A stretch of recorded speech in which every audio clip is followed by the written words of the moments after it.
You are standing on the deck of an 18th-century British naval ship. The sails creak in the wind above, the rigging sways slightly, and the faint scent of salted pork and tar lingers in the air. It is morning inspection, and one of the most serious infractions a sailor can commit, beyond drunkenness or sloppiness in knot tying, is improper folding of issued clothing. To modern ears, this might seem like an afterthought. But to the naval bureaucracy of the 1700s, the way a sailor stored and maintained his personal kit was a window into his discipline, morale, and, by a strange bureaucratic logic, his seaworthiness. Shirts were not merely shirts. They were a symbol of a ship's order.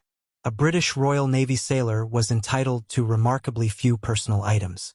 A regulation slop chest kit issued to a man-o'-war. Crewmen typically included 2 shirts, linen, often coarse, 1 or 2 pairs of breeches, 1 waistcoat, a jacket, stockings, pair of shoes, and perhaps a spare neckcloth. This meager allowance had to be maintained with almost ritualistic attention. Each item had its prescribed folding method, not out of aesthetic preference, but because naval chests, wooden, lockable, and identical, could only store so much. In an era before vacuum-sealed bags and collapsible wardrobes, folding clothes compactly was a skill akin to rigging a sail. You would begin with your shirt. The collar was folded in first, not out, to preserve its shape and resist the fraying that the coarse wooden chests inflicted. The sleeves were crossed precisely at mid-chest, not merely for symmetry, but to ensure that upon unfolding, creases would run vertically down the arms, seen as a subtle marker of personal pride and orderliness. Folding was so integral to ship life that some sailors developed regional or ship-specific techniques. On HMS Centurion, a record notes that shirts were to be folded squarely and set beneath breeches, facing left. Meanwhile, ships under Admiral Rodney's fleet apparently required right-facing placement. Why? No one can say, but much like a modern office's unspoken microwave rules, these customs were not to be questioned. Sailors often shared tips on folding that doubled as maintenance strategies. Folding from the inside prevented exposure to sea salt. Layering linen with canvas jackets minimized mildew buildup. In fact, the Royal Navy unofficially encouraged sailors to wrap their folded items in an additional linen scrap if the ship was sailing through particularly humid waters. But this wasn't just about packing efficiency. Captains' inspections included reviews of the contents of sailors' sea chests. Poorly folded shirt or unbrushed waistcoat could result in lost grog rations or even public reprimand.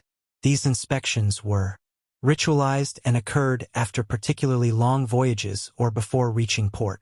The goal: ensure that even after battling storms or navigating foreign harbors, British sailors maintained order, in both appearance and discipline. One particular ship's log from 1771 describes a sailor named Edward Turnley, who received 3 lashes not for theft or insubordination, but for hiding spoiled biscuits in the folds of his jacket and staining the fabric. It was seen as a double insult, wastefulness and disrespect of the uniform. In this constrained environment, sailors innovated. They created folding tools, flat boards, or weighted sticks to assist with pressing creases. Some used the heat of the ship's galley stones to soften shirt fibers before folding, laying them momentarily on the cook's counter, though this was not technically allowed. Interestingly, many sailors taught each other regional folding habits. A man from Bristol might show a technique he'd learned from his father's tailoring shop. An Irish recruit might offer a quicker 3-fold method he picked up working dockside laundry. Before enlistment, these techniques were exchanged, debated, tested. The folding of clothes became not just routine, but social, even oddly competitive. Some crews prided themselves on how crisply they could crease a neckcloth, or how compactly they could stack their breeches and hose. Ship life was otherwise chaotic. Food was unpredictable, punishments were arbitrary, and storms could rip away personal belongings in minutes. Folding clothes properly, carefully, consistently offered a sense of control. It wasn't all discipline and inspections, though. Sometimes, folding was simply a moment of quiet. In the cramped quarters, below deck, while hammocks swayed and voices murmured, a sailor might sit cross-legged and slowly, methodically, tend to his tiny wardrobe. The cloth would rustle gently under his fingers. The wood of the sea chest would creak as he placed items inside. It was a meditation of sorts, an act of preserving identity in a world constantly in flux.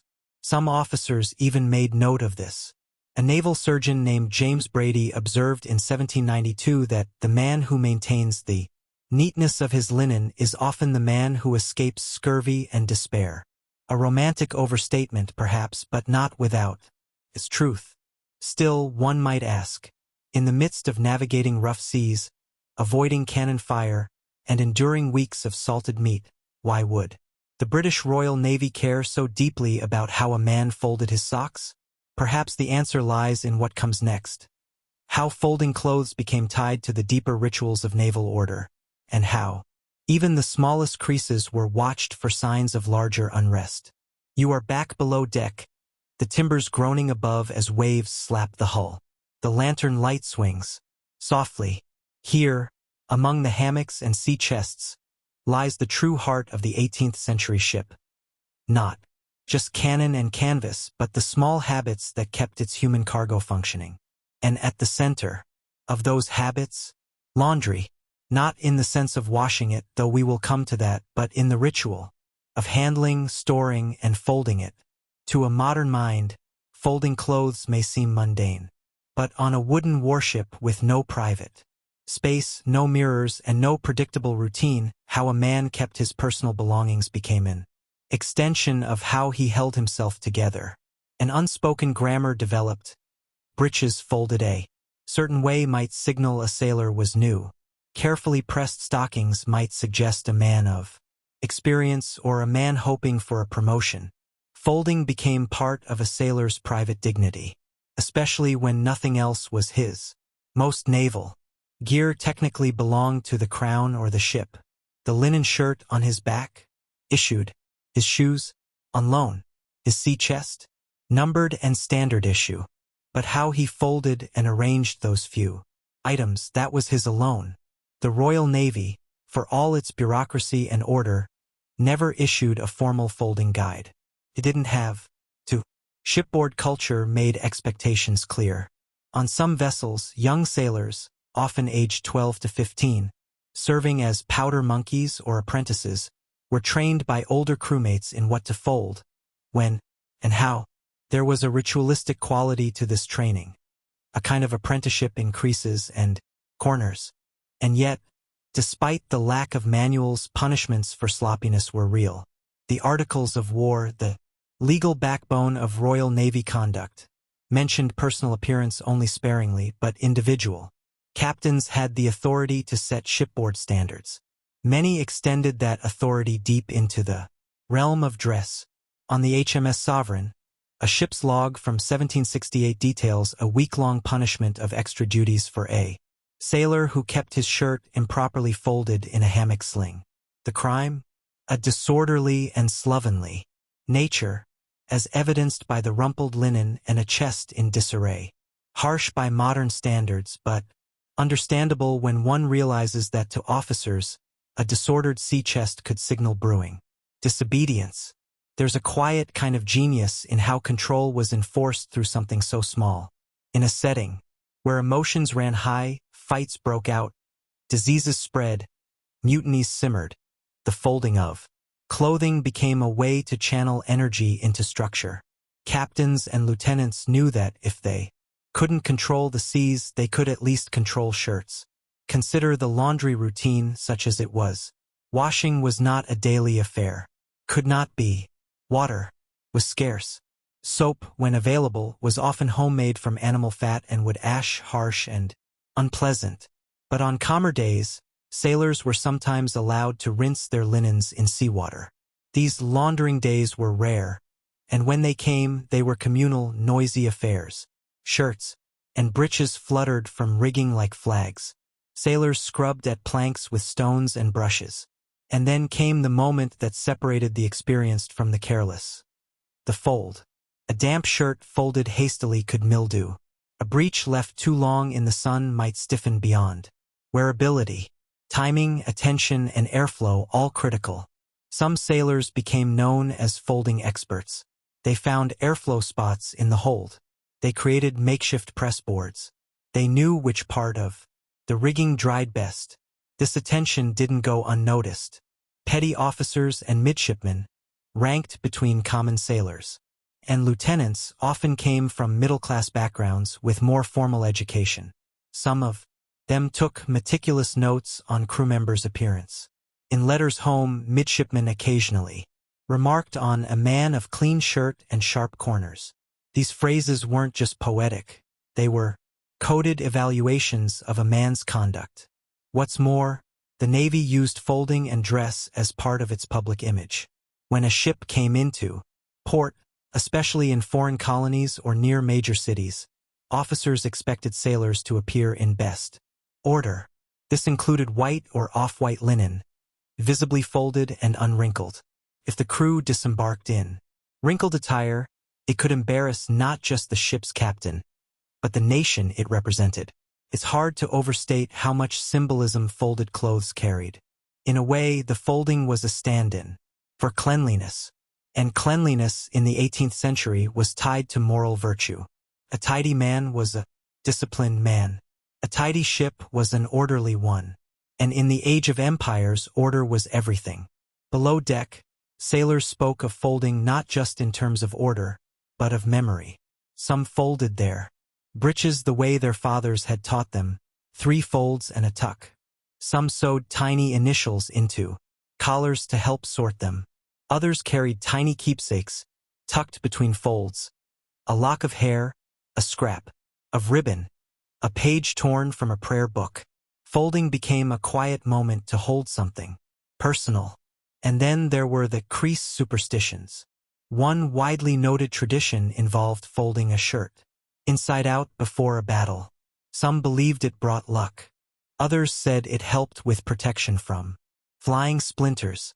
There's no record that it made a difference, but the practice persisted, perhaps, because it gave sailors something small to control in the chaos. Even officers were not immune to folding rituals.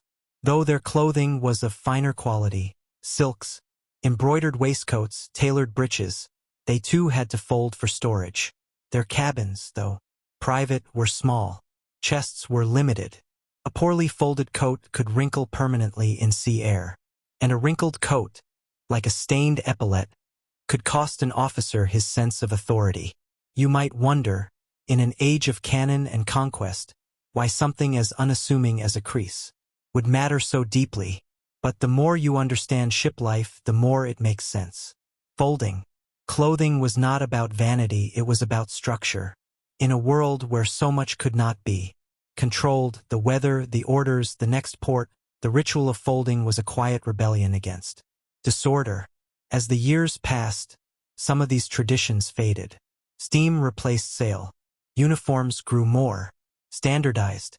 But for a while, on ships with creaking timbers and salt-stiffened shirts, folding clothes was an art of survival, self-respect, and quiet resilience.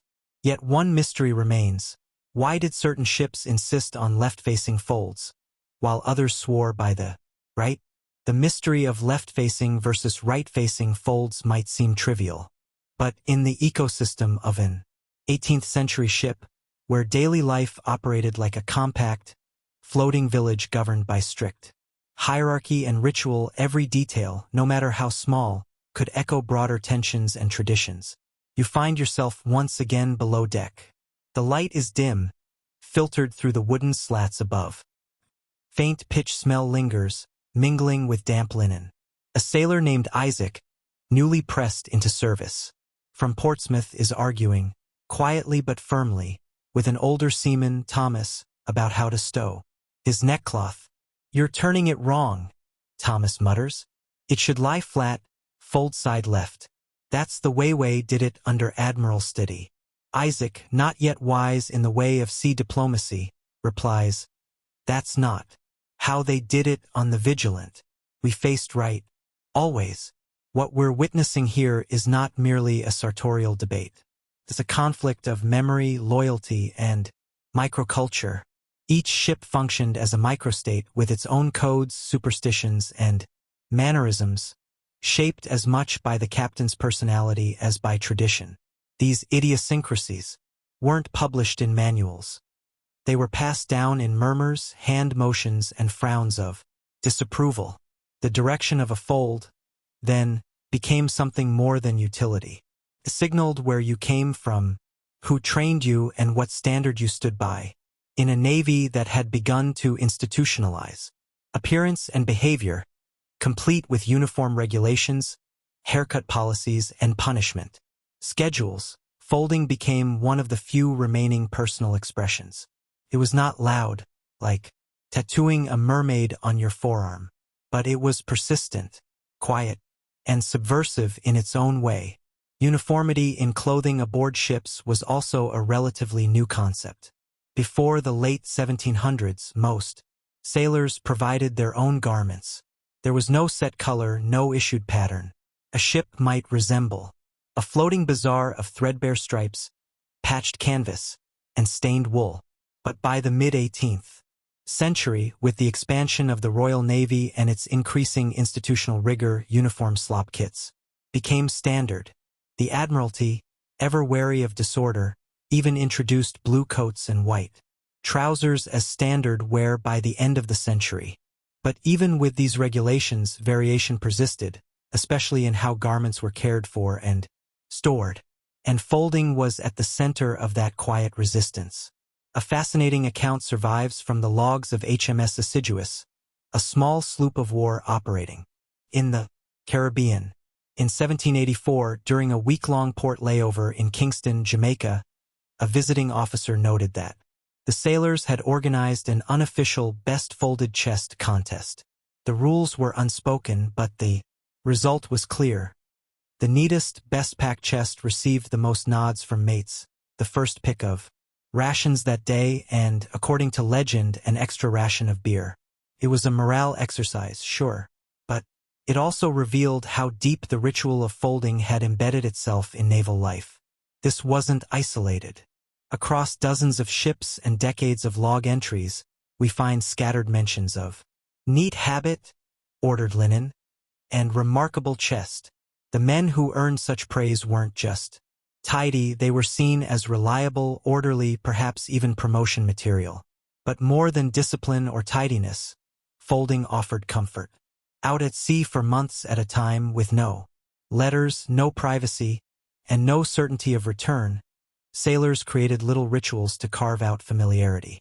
Some folded their clothes while humming the same tune each evening. Others placed their best shirt at the very bottom of the chest, saving it for an imagined future they couldn't describe.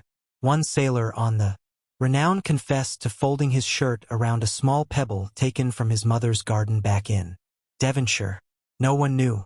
He folded it tightly, precisely, and silently each week. The act of folding, in this way, became almost devotional. There is another layer to this narrative, one steeped in social class. Officers, with their private quarters and tailors, had the luxury of pressing, steaming, and airing their garments. Sailors did not. Their chests were their closets, footrests, and sometimes their pillows.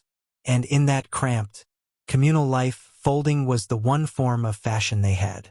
Their version of tailoring was done by hand on rough planks in the space between mess and watch duty. Some sailors pushed back gently against the standard folds. They developed flourishes, tight triangles in shirt corners, extra wraps in the breeches, even careful tucking of stockings into shoes to create visual balance. These quiet acts of self-styling were rarely commented on directly, but they were noticed. A neat fold could be interpreted as respect for self. An exaggerated one could be seen as vanity or boldness. At times, folding became a political act. During periods of unrest such as the Spithead and Nowhere mutinies of 1797, some sailors symbolically left their clothes unfolded, refusing to tidy their kits in protest. It was a minor defiance, but deeply unsettling to the officers. The empty creases were like flags, waving silently from open sea chests. It is a peculiar thing to think about, that in the era of tall ships and imperial warfare, sailors protested. With shirts left carelessly rumpled, neckcloths draped instead of squared, breeches tossed instead of aligned. A breakdown of folding was a breakdown of trust. Eventually, as the 19th century advanced, naval regulations became stricter. Crews became more professionalized. Uniform standards tightened. Steam replaced sail. Hammocks were strung in. Regulated rows, sea chests redesigned. And with these changes, the quiet art of personal folding gave way to more uniform storage. Iron presses appeared aboard officer ships. Regulation folding. Diagrams began to circulate. But the legacy lingered. In naval museums today, carefully preserved sea chests sometimes still show the impressions of tightly packed linen. Fold lines remain, ghost-like, in the weave. In letters sent home by surviving sailors, one reads, "I have folded all my garments now, and should we not see land soon, I suppose, they shall remain folded, clean and patient, unlike the sea." And so, the boring act of folding clothes, repetitive, silent, unremarkable, became a language. Aboard ships, it told of a sailor's origins, loyalties, aspirations. It mapped his mood. It reflected his discipline. It revealed whether he was hopeful, despairing, stubborn, or simply holding on to something solid in a world of motion. We might never solve the mystery of why some ships folded left and others right. Perhaps it doesn't matter. What remains is the quiet truth behind it all. That even on the vast and unpredictable sea, men found comfort in the smallest creases. You step quietly through the archway into a Roman public library, circa 140 CE. The air is heavy with dust, olive oil, and the faint musk of parchment. No voices rise above a whisper. No scroll is unrolled hastily. This is the domain of the librarius, a librarian, but not quite in the modern sense. Here, beneath the frescoed ceilings of an imperial bibliotheca, order is everything, and knowledge lives in the shadows of columns, tucked into wooden cabinets and pigeonhole shelves. The Roman library was not a temple for the masses. It was a carefully curated space for the literate. Elite, philosophers, senators, poets, and bureaucrats. Most Romans never learned to read. But for the educated few, libraries served as places of study, political networking, and personal identity building. And at the center of this slow-moving world of scrolls and citations stood the librarians. To be a Roman librarian was to live a life of near invisibility. There were no cataloging software, systems, no decimal codes, no barcode scanners. Instead, librarians managed enormous collections of scrolls, thousands in some imperial libraries, using a memory-bound system that relied on colored tags, wooden labels, mental associations, and the slow, steady mapping of human intellect. Each scroll was handwritten, often copied by enslaved scribes or educated Greek slaves. These scrolls were made of papyrus or, more rarely, parchment. They were brittle, prone to mold, and sensitive to Rome's fluctuating humidity. Librarians had to keep them rotated, dried, and repaired, sometimes with fish glue or wax. Folding wasn't the issue, rolling was, and poorly rolled. Scrolls could crack, splinter, or peel into ruin. A careless hand could destroy hours of labor. One of the primary responsibilities of a librarius was inventory control. Scrolls weren't sorted by subject or author as we might expect. Instead, they were grouped by function. Law texts with law, philosophical treatises with philosophy, poetry with poetry. But even these categories were slippery. Was Cicero's De Officiis philosophy or politics? Was Ovid's Metamorphoses poetry or something else entirely? The librarian decided, and woe to the junior assistant who questioned the shelf logic. In larger libraries, such as the Palatine or Ulpian libraries in Rome, scrolls were labeled with small clay or wooden tags called tituli hung from their ends with string. These tags bore abbreviated titles and author names, often in Greek. It was the librarian's job to match these tags to the correct scrolls, ensure they were returned to the correct cubby, and occasionally repair or replace them when they cracked or fell off. A misplaced titulus could lead to a scroll being lost for years or forever. Most libraries had two sections, Latin and Greek. The average librarian had to be fluent in both languages. This wasn't for the sake of conversation, it was for accuracy in transcription. Many scrolls were copies of copies, with slight shifts in grammar, spelling, or interpretation. The librarian had to recognize mistranslations, standardize names, and sometimes quietly correct errors made by scribes, who copied late into the night by lamplight. The physical space of the library was also under the librarian's domain. He had to keep the floors swept, dust-damaged scrolls. Lamps were necessary for reading in the windowless alcoves, but there, smoke could stain or even ignite old papyrus. It was common for librarians to extinguish lamps, personally after hours. A single stray spark could erase Virgil. Visitors were watched closely. Only a few scrolls could be checked out at a time, and only to recognized scholars or officials. Copies were often made on demand, for a fee. Some librarians employed assistants, sometimes slaves, sometimes freedmen, who would sit quietly with sharp pens and fresh parchment, copying line by line. They did this for hours in silence, with only the occasional pause to stretch stiff fingers or brush away a flake of soot. If the work sounds dull, that's because it was. But dullness was a virtue. A good librarian kept things in their place. A great librarian was invisible. The Roman Empire ran on logistics, grain shipments, tax scrolls, military rosters, trade inventories, and librarians served a parallel role in the intellectual logistics of the state.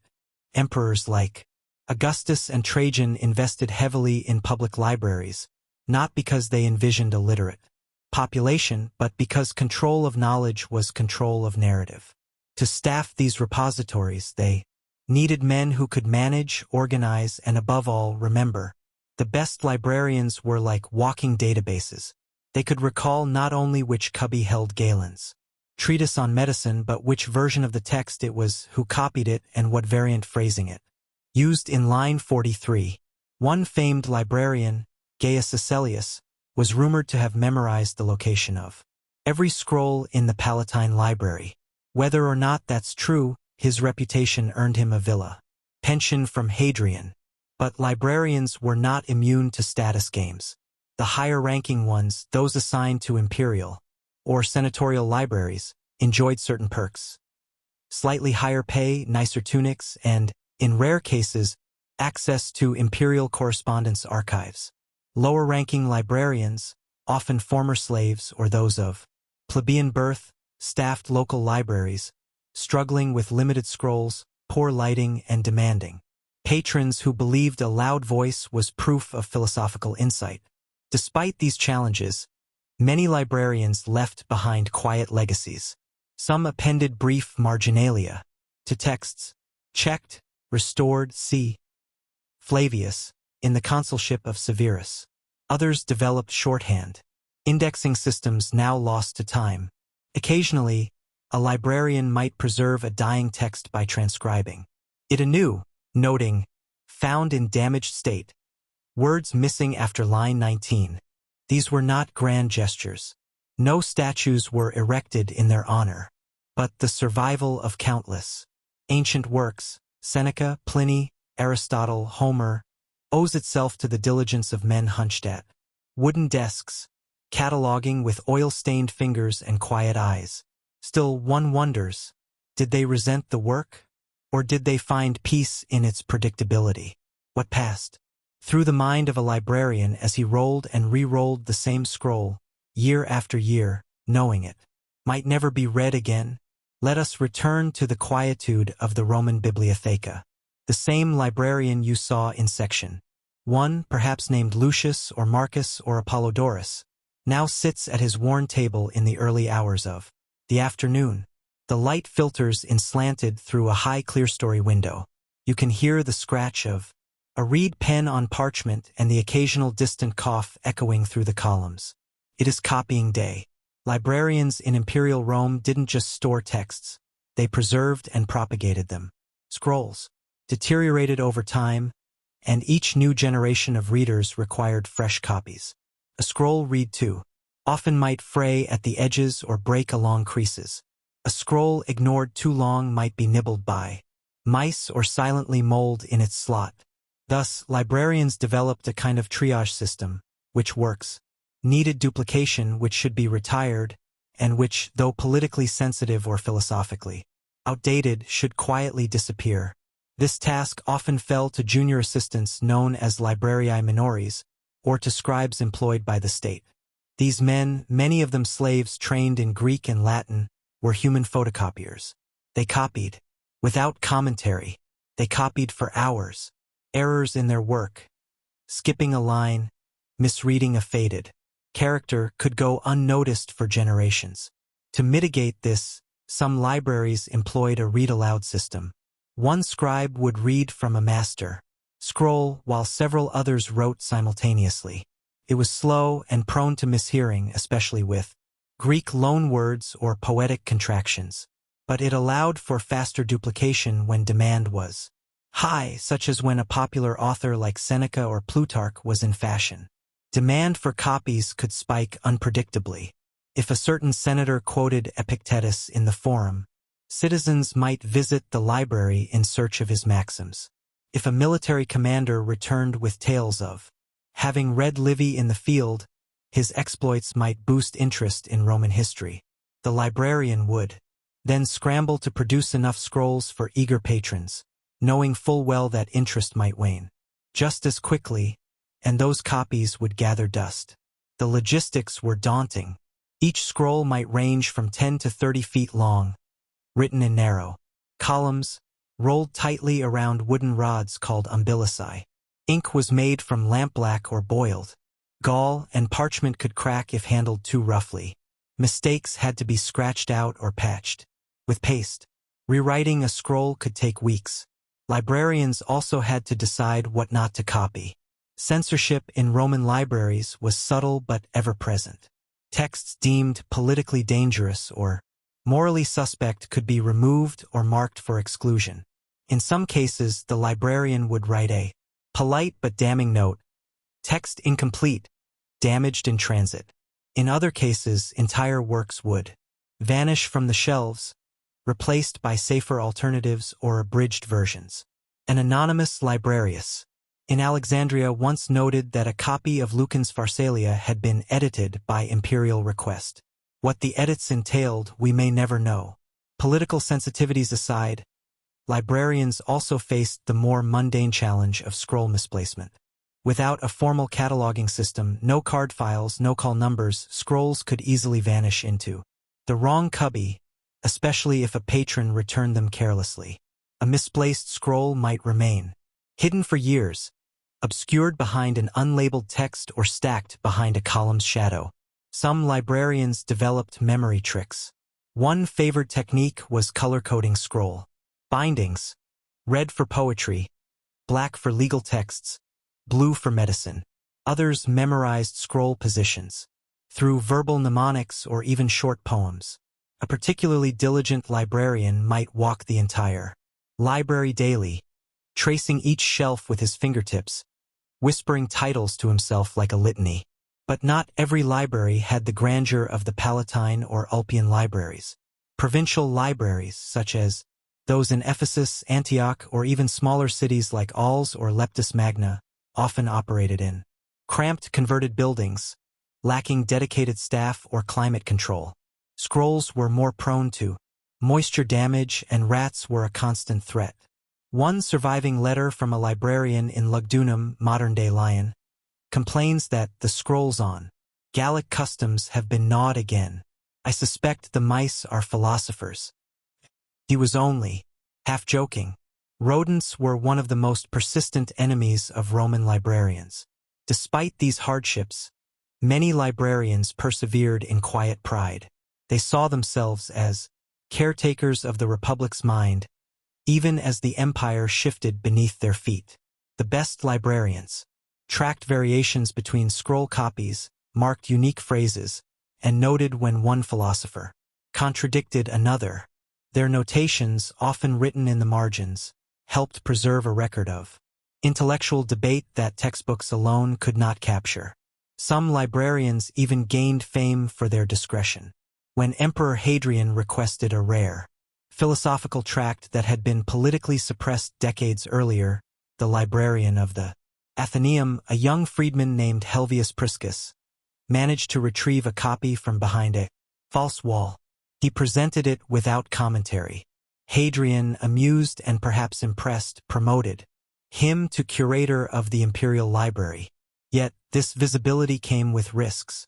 During times of unrest, civil wars, regime changes, or purges, libraries were sometimes raided and librarians questioned.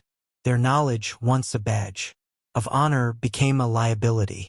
Which books had they preserved? Which had they hidden? Who had requested which copies? Still, librarians endured.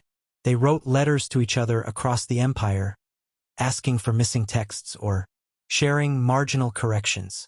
They compared translations, corrected each other's misattributions, and celebrated when lost scrolls resurfaced in coastal trading towns. Imagine, for a moment, one of these men, call him Gaius Rufus, kneeling in a quiet chamber in Carthage. He unrolls a scroll, feels the texture of aged papyrus under his fingertips, and finds, to his astonishment, a treatise thought long lost, a fragment of Sappho's lyric poetry, copied in clumsy but careful script. He stares at it in silence. No fanfare, no reward. He simply makes a note in the margin. New copy discovered, lightly damaged.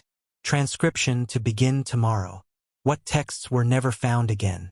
What masterpieces crumbled in forgotten corners while librarians copied safer, more popular works? It is late evening in the Roman world. The library is quiet again. Lanterns dimmed, scrolls tucked away, like sleeping citizens in their homes. Somewhere in the upper floors of the Palatine Library, a librarian carefully extinguishes a lamp. He closes the shutters, checks the leather strap on a scroll's binding, and locks the doors. He doesn't know it, but he is one of the last in a centuries-long line of men whose quiet work preserved the intellectual skeleton of the Roman Empire. In this final chapter of our journey through the dusty lives of Roman librarians, we step back to look at the broader decline, the slow, almost imperceptible unraveling of systems, routines, and knowledge that these men had preserved for generations. You must understand, libraries did not fall in fires and sieges alone. Most were not destroyed in cinematic blazes or razed by barbarian hordes. Instead, they declined by inches. Scrolls weren't copied because a scribe had died. A patron failed to return a borrowed treatise. A librarian retired and was never replaced. A war diverted funds. A roof went unrepaired and rain crept in. Knowledge faded, not with a scream, but with a slow, uninterrupted silence. By the late 3rd and early 4th centuries, the Roman world was in flux. Political instability, economic strain, and religious upheaval reshaped public institutions. Libraries, once centers of intellectual display and elite leisure, became less central to civic identity. The rise of Christianity brought new texts, new priorities, and new guardians of learning. Bishops began to oversee scriptoria. Scrolls were replaced with codices, early bound books that were easier to store and faster to copy, but required different systems of organization. Some librarians adapted. They learned the new indexing techniques, shifted from scroll storage to shelving-bound volumes. But others, steeped in older methods, found themselves adrift.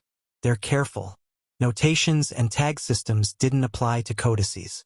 Their scroll inventories became obsolete. And the scrolls themselves? They decayed. Without active copying and care, even the best preserved texts became brittle. The knowledge they contained, astronomy, medicine, philosophy, geography, began to vanish. Ironically, many texts that did survive did so because of these librarians' uncredited labor. Their marginalia were copied into Christian monastic texts. Their variant spellings were preserved in glossaries. Their corrections, carefully added in faded ink, allowed future scholars to understand. obscure references, or make sense of fragmented passages.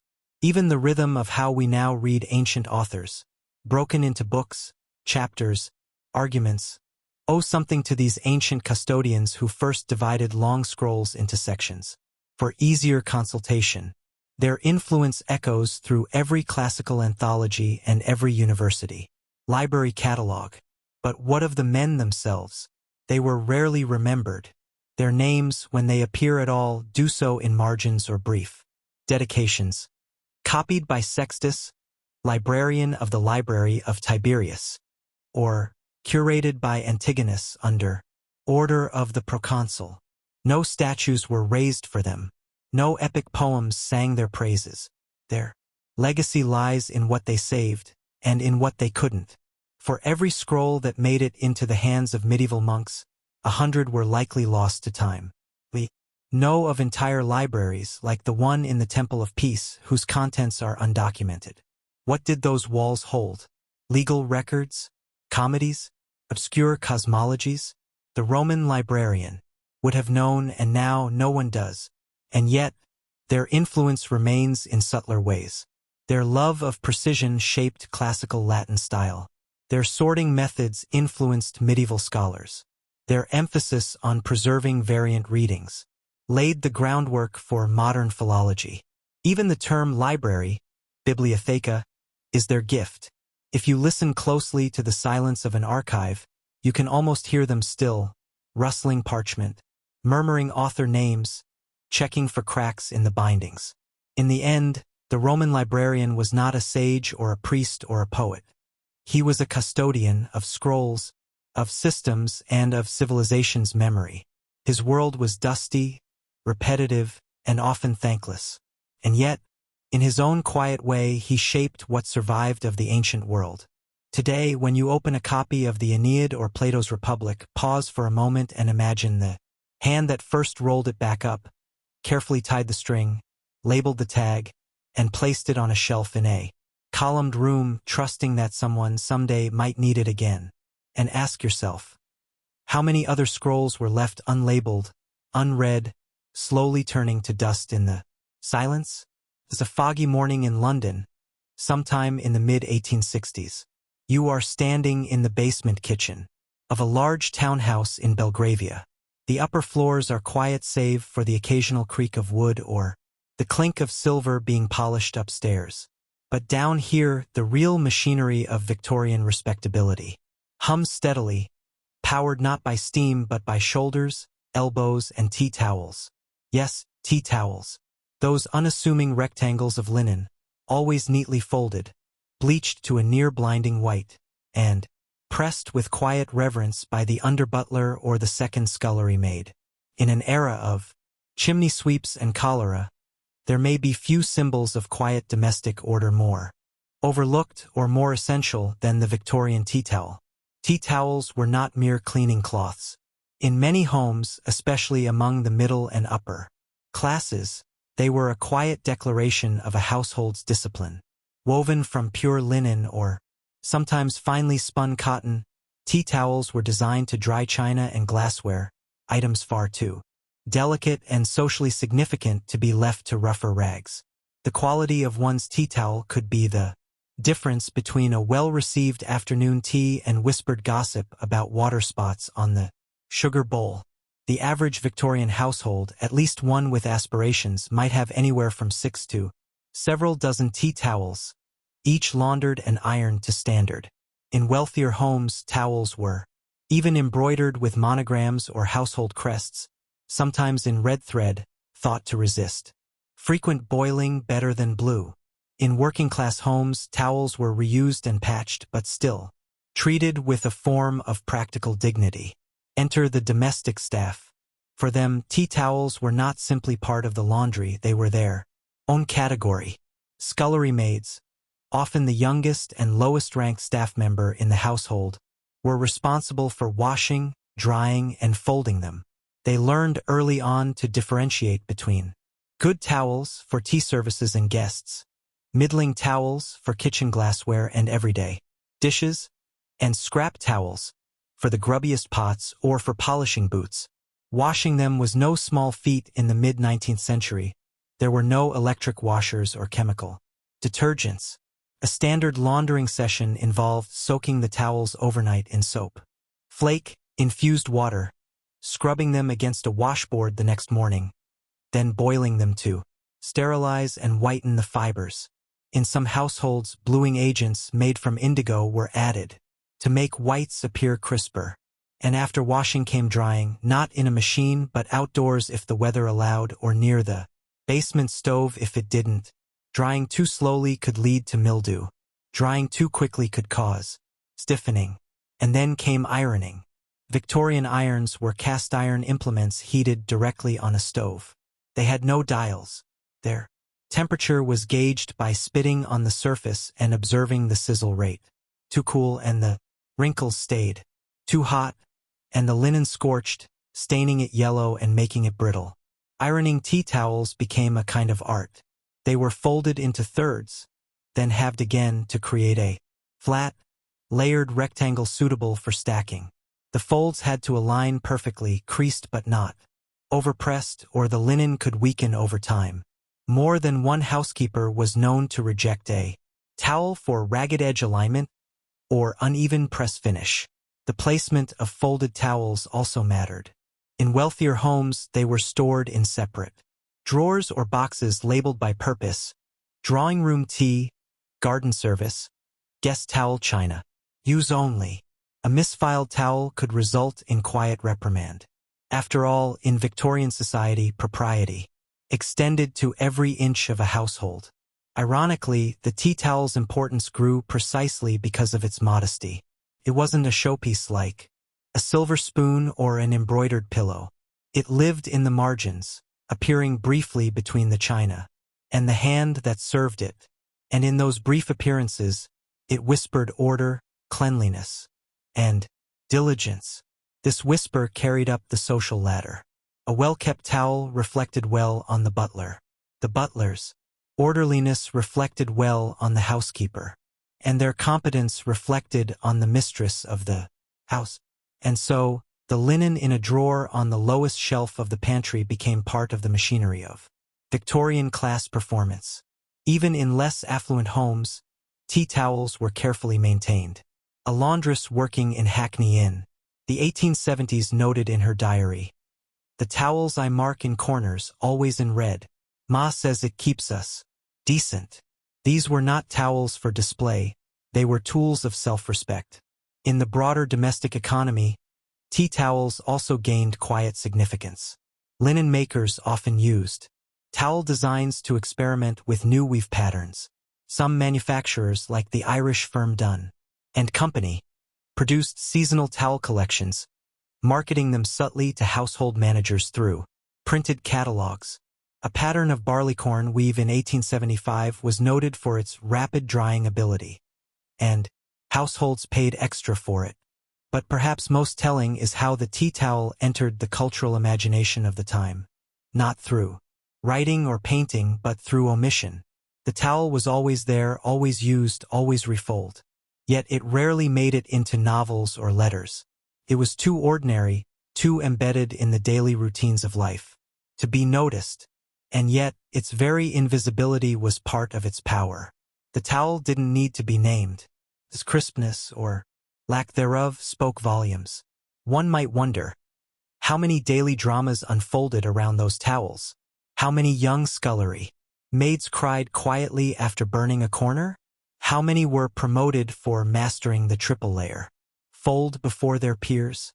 And how many folds, smoothed lovingly with calloused hands, bore witness to unspoken hopes of rising through the ranks, of catching a kind glance from the undercook of one day, having a home of one's own?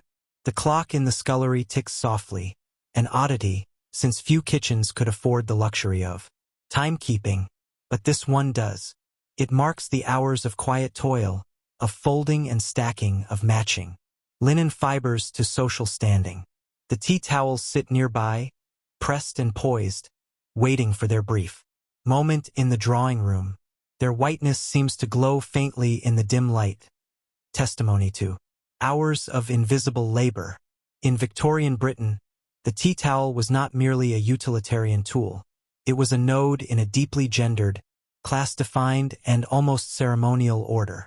One could say that it was part of a broader domestic science, the kind taught in manuals like Mrs. Beeton's Book of Household Management, first published in 1861, which devoted not insignificant space to laundering, folding, and storing linen of various grades. The towel was expected to be white, clean, and folded with grace and proportional accuracy. It was a silent code. Among servants, folding techniques became a source of pride and occasionally rivalry. A well-folded tea towel, crisp, aligned, gently warm to the touch, could be enough to catch the approving eye of a senior maid or even the housekeeper. Informal lessons were passed along during quieter hours. Fold, like this, edge to center, then a book fold over, a senior maid might say. The mistress likes no seams showing when she lifts it from the drawer. Apprenticeship in towel folding was rarely formalized, but it was systematic. A new scullery maid might begin with kitchen rags, then progress to the lesser-used tea towels, then only after demonstrating care move on to guest linen. One slip and she could be returned to floor scrubbing. For a week, it was said that you could track a servant's rise in status by the towels they were allowed to touch. And towels weren't just folded, they were counted. Inventories of linen were taken monthly, sometimes weekly, especially in larger households. Each towel had a number or stitched initial in one corner. At times, separate towel ledgers were maintained, often locked in the housekeeper's room, recording wear, tear, and retirement. A towel fraying at the hem would be recorded and either mended or demoted to polishing duty. But let's turn from the below-stairs world and step upstairs, into the drawing room. Here, towels made their rare public appearance, folded neatly over the arm of a serving girl or laid across a small tray bearing the tea set. While never the focus, their presence was coded. A guest might notice a lace-trimmed towel and mentally note the refinement. A host might glance sideways to check if the towel's edge was showing a wrinkle, a signal of a careless staff or a fraying household order. Some ladies of the house involved themselves directly in linen management. They prided themselves on the condition of their tea towels. Embroidery became fashionable, not just initials, but entire floral borders or lace inserts. These were often done by the lady of the house herself as a mark of feminine diligence, or by her daughters who would proudly point out, "That is my daisy corner, Mama had it, starched for Mrs. Merriweather's visit." The towels became status objects in subtle ways. Catalogs from high-end linen merchants like J. Polar and Sons or the Belfast Linen Company advertised tea service cloths in sets, with matching patterns and monogramming included. Some households rotated towels seasonally, using floral motifs in spring and more subdued stripes in winter. Despite this aesthetic role, functionality remained paramount. The quality of the weave was everything. Twill, damask, and plain linen each served different roles. Twill was prized for its absorbency and used for heavy teapots and porcelain drying. Damask, with its lustrous patterns, was kept for display trays. Plain linen handled the actual work of drying cups, which had to be spotless and unchipped. A good towel had to strike the right balance between softness and resilience. Too soft and it wouldn't polish. Too coarse and it would scratch. Thus, older towels were often preferred well-washed, broken in, familiar. Let's not forget how many towels were needed in a day. A single tea event could require as many as 6. One to polish cups before serving, one for spills, one for washing up, one to cover the service tray, one for the sugar bowl to prevent moisture, and one spare just in case. Multiply this by several daily teas, add laundry cycles, and you begin to understand the quiet, linen-heavy rhythm of Victorian domesticity. Folding wasn't the end of the towel's life cycle either. Some were re-ironed before use. Many were lightly spritzed with lavender water or vinegar to maintain freshness and discourage moths. And they were folded not just for storage, but for display, stacked with the embroidered edge precisely facing Forward, folded corners aligned, all hinting at invisible care and invisible people. In charitable institutions and workhouses, towels played a different but equally symbolic role. Towels were used to train young women in domestic industry, a euphemism for servant readiness. Girls who demonstrated talent in folding and care of linen were sometimes offered positions in better homes. Their test? Fold a set of towels identically in under 20 minutes, without fraying the edge or wrinkling the body. A silent audition for a better life. Folding, then, was both skill and signal. It's no wonder that, in some households, the tea towel was the last thing a servant folded before bed. Not because it needed doing, but because it marked the end of the workday. One final towel. One final crease smoothed, fold aligned, and corners checked. A last whisper of order before sleep. What was it like to carry this level of detail in your fingers each day? To iron, fold, and press dozens of rectangles into uniformity, knowing no guest would ever notice, unless something went wrong? What did it mean to fold toward invisibility? It's twilight now. The gaslights are flickering to life along the narrow London streets, casting halos in the mist. Inside a modest terrace house, not one of grandeur, but of comfortable striving, a mother kneels beside the hearth, carefully pressing a linen towel against a warmed brick. She is not a housekeeper or scullery maid. She is a shopkeeper's wife, and yet she folds the towel with the same practiced care seen in the great townhouses of Mayfair. This is the final, quiet truth of the Victorian tea towel. It became a domestic equalizer. Long after grand parlors gave way to more modest drawing rooms and well-starched house uniforms, gave way to rolled-up sleeves and personal toil, the towel remained. It endured. Its function stayed the same: absorb, polish, present, and with it the rituals of folding, laundering, and displaying that lent dignity to even the smallest home. In these working and middle-class homes, towels became personal objects, worn soft with use, patched and stitched, yet still folded neatly in drawers lined with old newspaper. Mothers taught daughters the same folds they learned in service. Some added initials with needle and thread, not to impress guests, but to preserve a sense of order and ownership. Household manuals for the growing middle class in the 1880s and 90s began to include towel management sections. A well-tended linen press is the mark of a civilized household, wrote Florence Hartley in her Lady's Guide to Perfect Housekeeping. The phrase appeared in a dozen editions over 2 decades, and indeed it was true. A home might be chaotic, children crying, soup boiling over, coal leaving, smudges on the wall, but the linen drawer was a bastion of composure. Folded, aligned, and scented. With lavender or rose soap, the tea towel became a daily, tactile affirmation of domestic control. Even as societal roles shifted, with the rise of women's education, growing debates about suffrage, and early labor reforms, the towel persisted.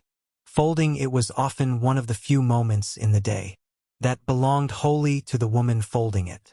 No audience, no instruction, just fabric, form, and familiarity. There's something almost meditative about that moment. Warm iron, linen pulled taut, the sigh of fibers creasing to memory. Even now, modern historians looking through estate inventories or household letters note how often towels appear as part of inheritance lists or trousseau logs. They weren't valueless. They were, in many cases, the one textile object that passed unassumingly through generations. One such example is the diary of Clara Rendell, a governess who lived in Oxfordshire in the 1880s. In a battered notebook, she records, "Today I folded the last towel from Mother's chest, stitched anew. The hem she patched in 71. Strange to think she touched this same cloth. That tea towel, now housed in a small historical archive, still bears the tiny red initials ER in the corner. You can still see the crease marks, faint as fingerprints. In this way, tea towels bore witness to lives.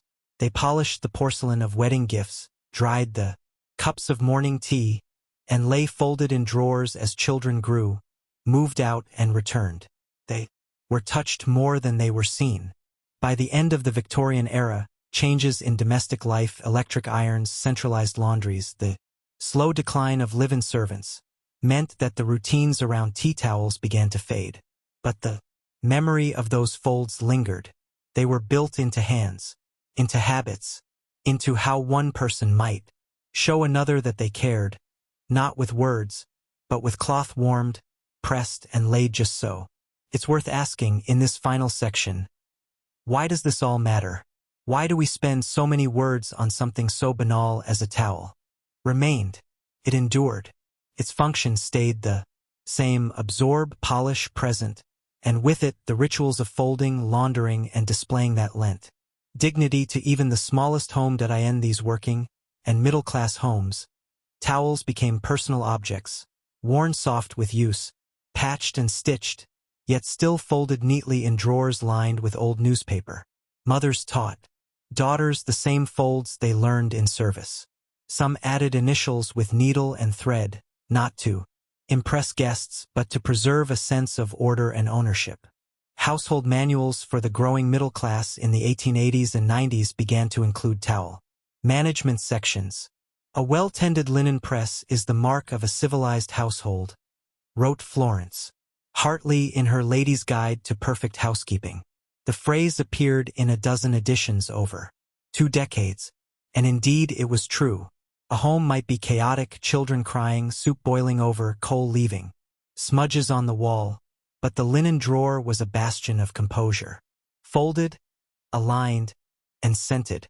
With lavender or rose soap, the tea towel became a daily, tactile affirmation of domestic control. Even as societal roles shifted, with the rise of women's education, growing debates about suffrage, and early labor reforms, the towel persisted. Folding it was often one of the few moments in the day that belonged wholly to the woman folding it. No audience, no instruction, just fabric, form, and familiarity. There's something almost meditative about that moment. Warm iron, linen pulled taut, the sigh of fibers creasing to memory. Even now, modern historians looking through estate inventories or household letters note how often towels appear as part of inheritance lists or trousseau logs. They weren't valueless. They were, in many cases, the one textile object that passed unassumingly through generations. One such example is the diary of Clara Rendell, a governess who lived in Oxfordshire in the 1880s. In a battered notebook, she records, "Today I folded the last towel from Mother's chest, stitched anew, the hem she patched in 71. Strange to think she touched this same cloth. That tea towel, now housed in a small historical archive, still bears the tiny red initials ER in the corner. You can still see the crease marks, faint as fingerprints. In this way, tea towels bore witness to lives. They polished the porcelain of wedding gifts, dried the cups of morning tea, and lay folded in drawers as children grew, moved out and returned. They were touched more than they were seen. By the end of the Victorian era, changes in domestic life, electric irons, centralized laundries, the slow decline of live-in servants, meant that the routines around tea towels began to fade. But the memory of those folds lingered. They were built into hands, into habits, into how one person might show another that they cared, not with words, but with cloth warmed, pressed, and laid just so. It's worth asking in this final section, why does this all matter? Why do we spend so many words on something so banal as a towel? Because history is not only in revolutions and treaties. It's in the objects that moved silently through daily life, tools of order, dignity, and resilience. The towel was not just about drying teacups. It was about holding on to a sense of control in a world where so much income, illness, class, reputation was unstable. A tea towel, folded just right, said, "This household is in order." It said, "I care." It whispered, "I am capable." And that whisper echoed across parlors and pantries, grand homes and boarding houses, was part of what built the Victorian world. So the next time you fold a towel, think of the women and girls who did it before you. quietly, competently, every day, in rooms full of steam and soap, with no expectation of praise. And ask yourself, in a future world of machines and speed, what humble task will be the last to fade? The year is 899 CE. You are in the heart of the Byzantine Empire, walking the cool marble corridors of the great palace of Constantinople.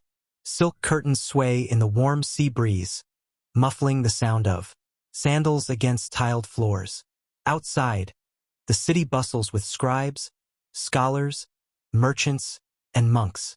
But inside the palace, specifically inside the inventory chamber of the Sicelian, the imperial treasury, a quiet drama is unfolding.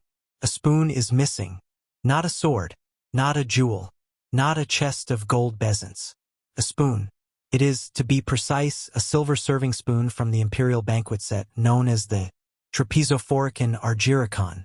It is engraved with the Chi-Rho, the monogram of Christ, and bears a faint floral pattern near the handle, standard for late 9th century tableware issued to high ceremonial officials. And now it has vanished. In the context of Byzantine court life, this is no small matter. The Byzantine Empire was an administrative machine of breathtaking complexity.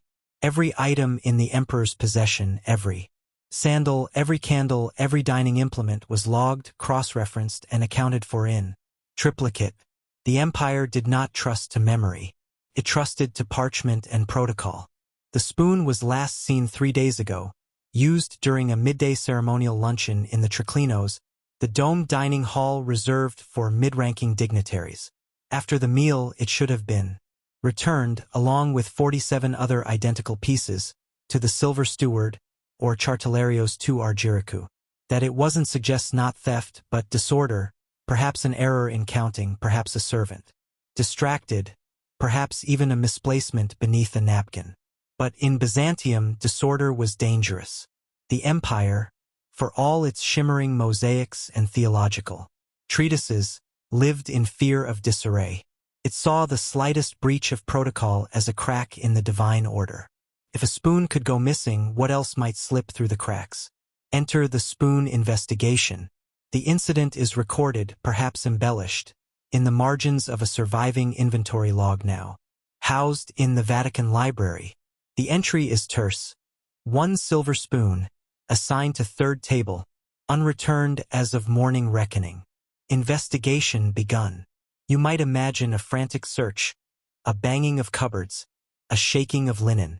But that's not how Byzantines operated. The response was procedural. The logothetes II genius, head of the fiscal administration, ordered a recount of all imperial tableware. Scribes were summoned. Each spoon was weighed, measured, and matched to prior records. Items were placed on velvet cloths, checked for scratches or irregularities. The staff of the Koiton imperial bedchamber were interviewed, even though they had nothing to do with silverware. Why? Because protocol demanded it. Every branch of the palace administration had overlapping responsibilities, a Byzantine strategy to discourage conspiracies and catch small mistakes before they ballooned into scandals.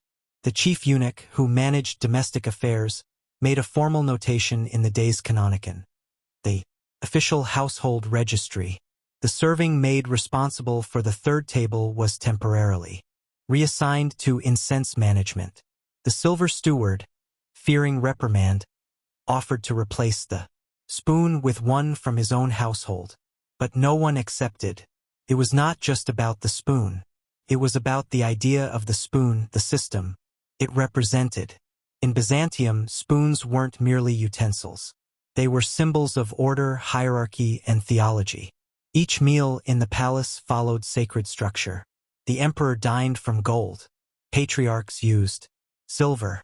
Foreign ambassadors received brass or polished tin, depending on their status. And the trays that bore these spoons were equally coated. A spoon out of place meant more than poor logistics. It suggested that the heavenly order mirrored by the empire had suffered a misstep. Spoons were also part of court ceremony. During the Feast of the Dormition, a silver spoon would be used to serve honeyed dates, an act meant to signify the sweetness of the Virgin's rest. During Epiphany, the first spoon dipped into the wine bowl was reserved for the protospatherios, a high-ranking official who then symbolically passed it to the emperor, who, of course, would not use it but have it returned, wiped, and archived. And so, a missing spoon threatened more than a kitchen count. It unsettled ritual. Whispers began to circulate in the palace halls. Had a servant stolen it for sale? Had a foreign envoy pocketed it as a souvenir? Had a clumsy scribe knocked it into a brazier and hidden the accident? Or was it merely tucked beneath a linen napkin, misplaced in haste? The eunuchs debated quietly.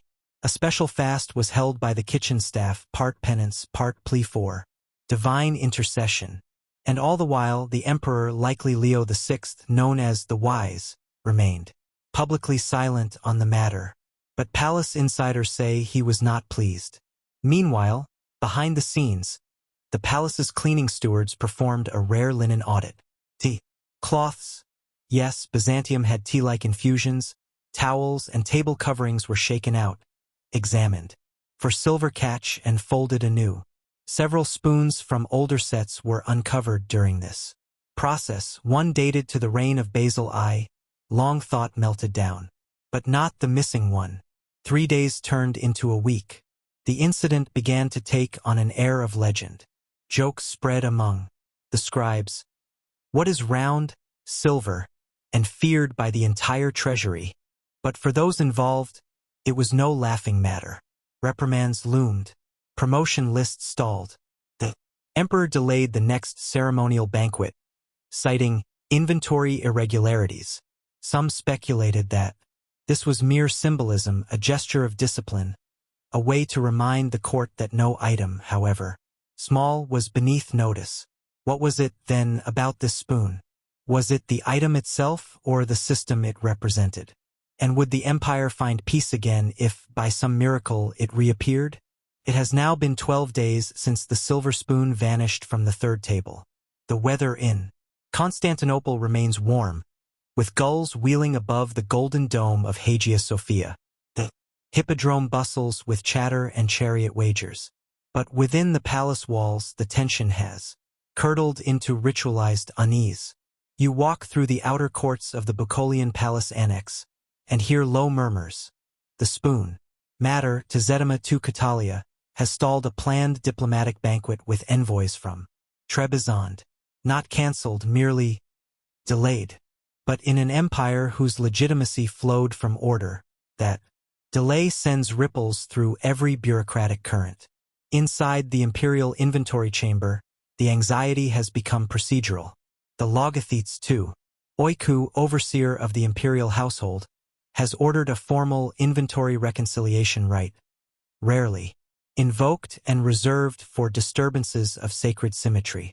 What this means in practice is a full recitation of the silverware registry aloud, performed by 2 chanting scribes, flanked by junior assistants who physically match and lift each item as it's named.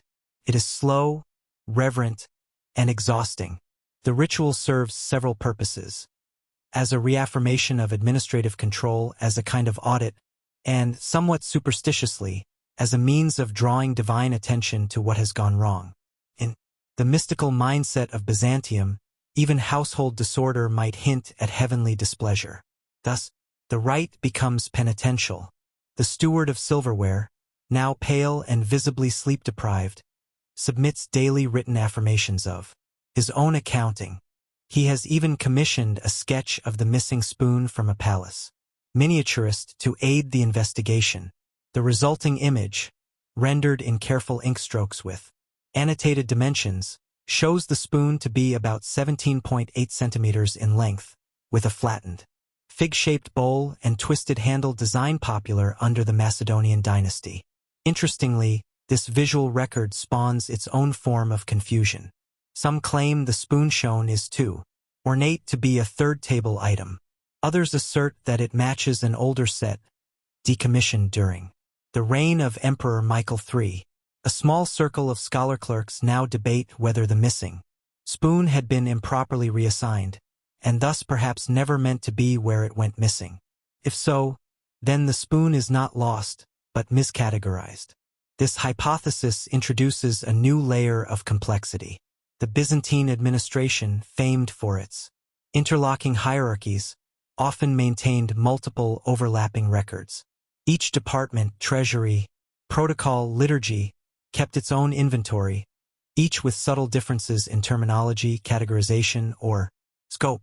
Thus, a single spoon might be recorded 3 different ways under 3 separate codes, depending on its ceremonial use, material value, or imperial association. To resolve this, a council is formed. 3 senior clerks from the Kubuklian, imperial wardrobe and interior offices, 2 eunuch stewards, and a retired palace archivist named Alexios, who reportedly once tracked down a misfiled sandal belonging to Basil I after 17 years. They combed through decades of linen scrolls and bound codices, seeking anomalies.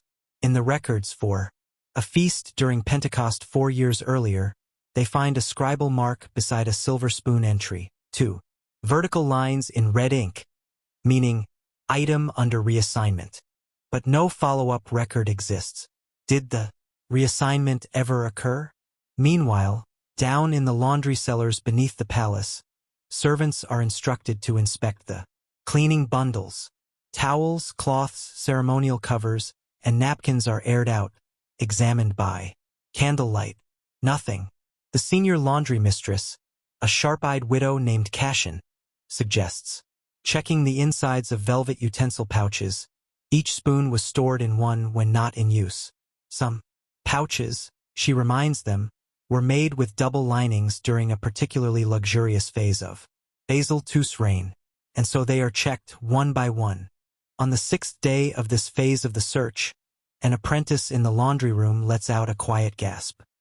He has found something, wedged in the inner seam of a fraying velvet pouch long thought retired. Is the missing spoon, slightly tarnished, but intact.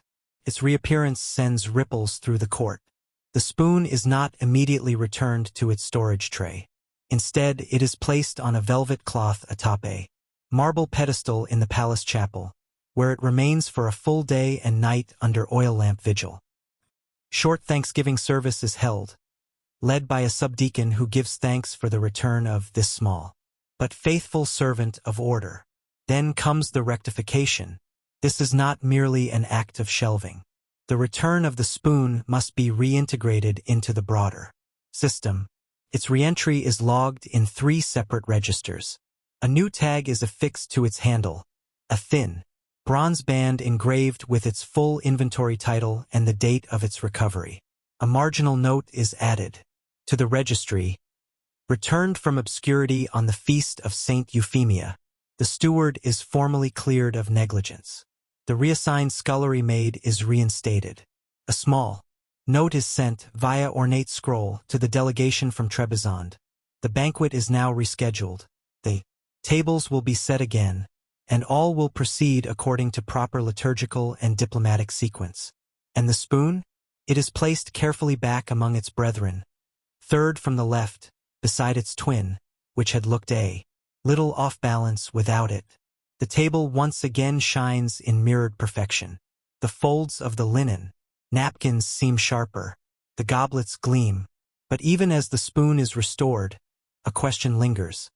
If such a small thing can bring the wheels of empire to a halt, how many more threads hold the Byzantine world together, fragile, overlooked, and one misplacement away from chaos?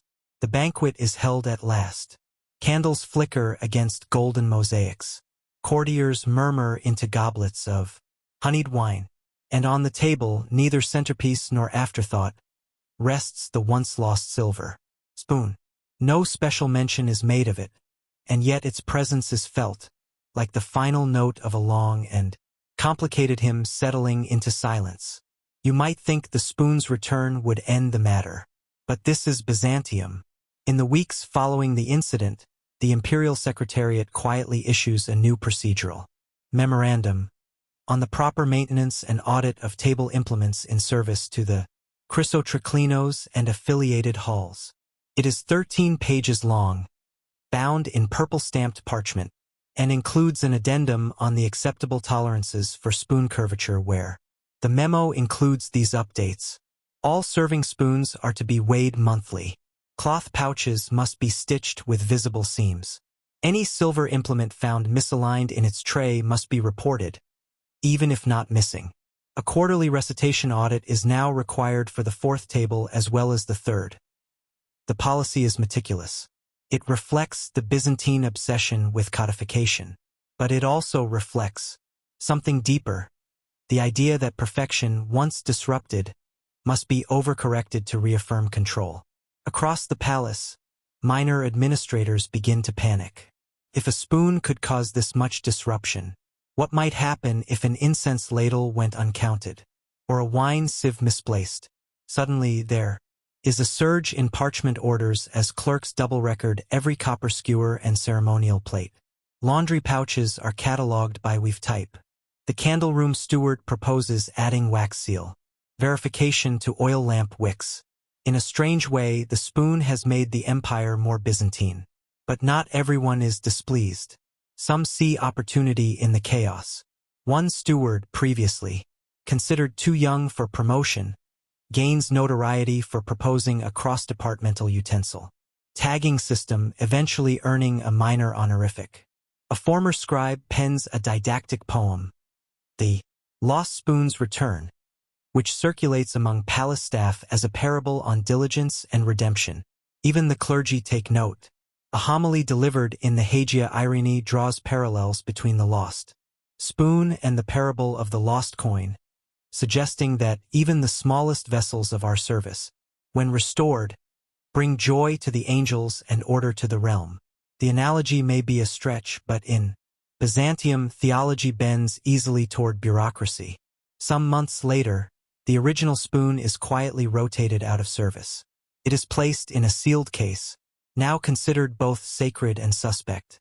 A new spoon, identical in form, but engraved with a tiny cross within a square, is commissioned to replace it. This way, should another spoon go missing, it will bear a mark. And the retired spoon? It's kept in a secure cabinet, not far from imperial relics.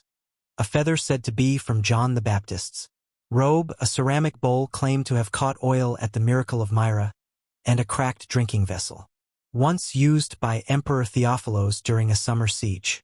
No one visits it often, but it remains labeled, categorized, sealed, proof that even a spoon, once misplaced, can shape the rhythms of an empire. As time passes, the story of the spoon is told and retold. It becomes a cautionary tale for new clerks, a training exercise for scribes, a memory whispered by palace laundresses folding linen with extra care.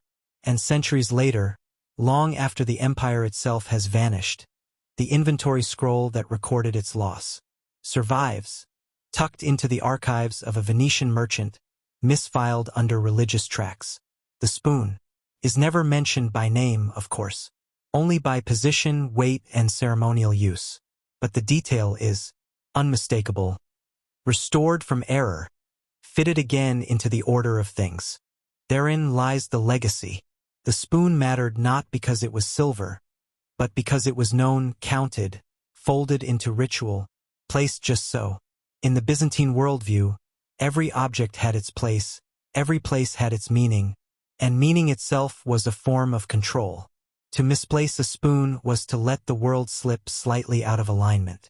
And to find it again was not just to restore a table, but to reassert the empire's great illusion, that all things, large and small, were in order. Imagine a misty dawn in the rolling hills of northern England, around the year 1273. You are standing outside a Cistercian abbey, stone walls soot-streaked, bells echoing faintly across the valley. Inside, the monks have already sung the first office of the day, lauds, and now quietly file out to begin their daily duties. Some head to the kitchens, others to the scriptorium, and a few, marked by their rougher cloaks and stiff gait, are heading to the sheep. These are the conversi, lay brothers who perform the physical labor that keeps the abbey running. Their chief duty? Tending to the abbey's wool-producing flock. The sheep, you see, are not merely animals here.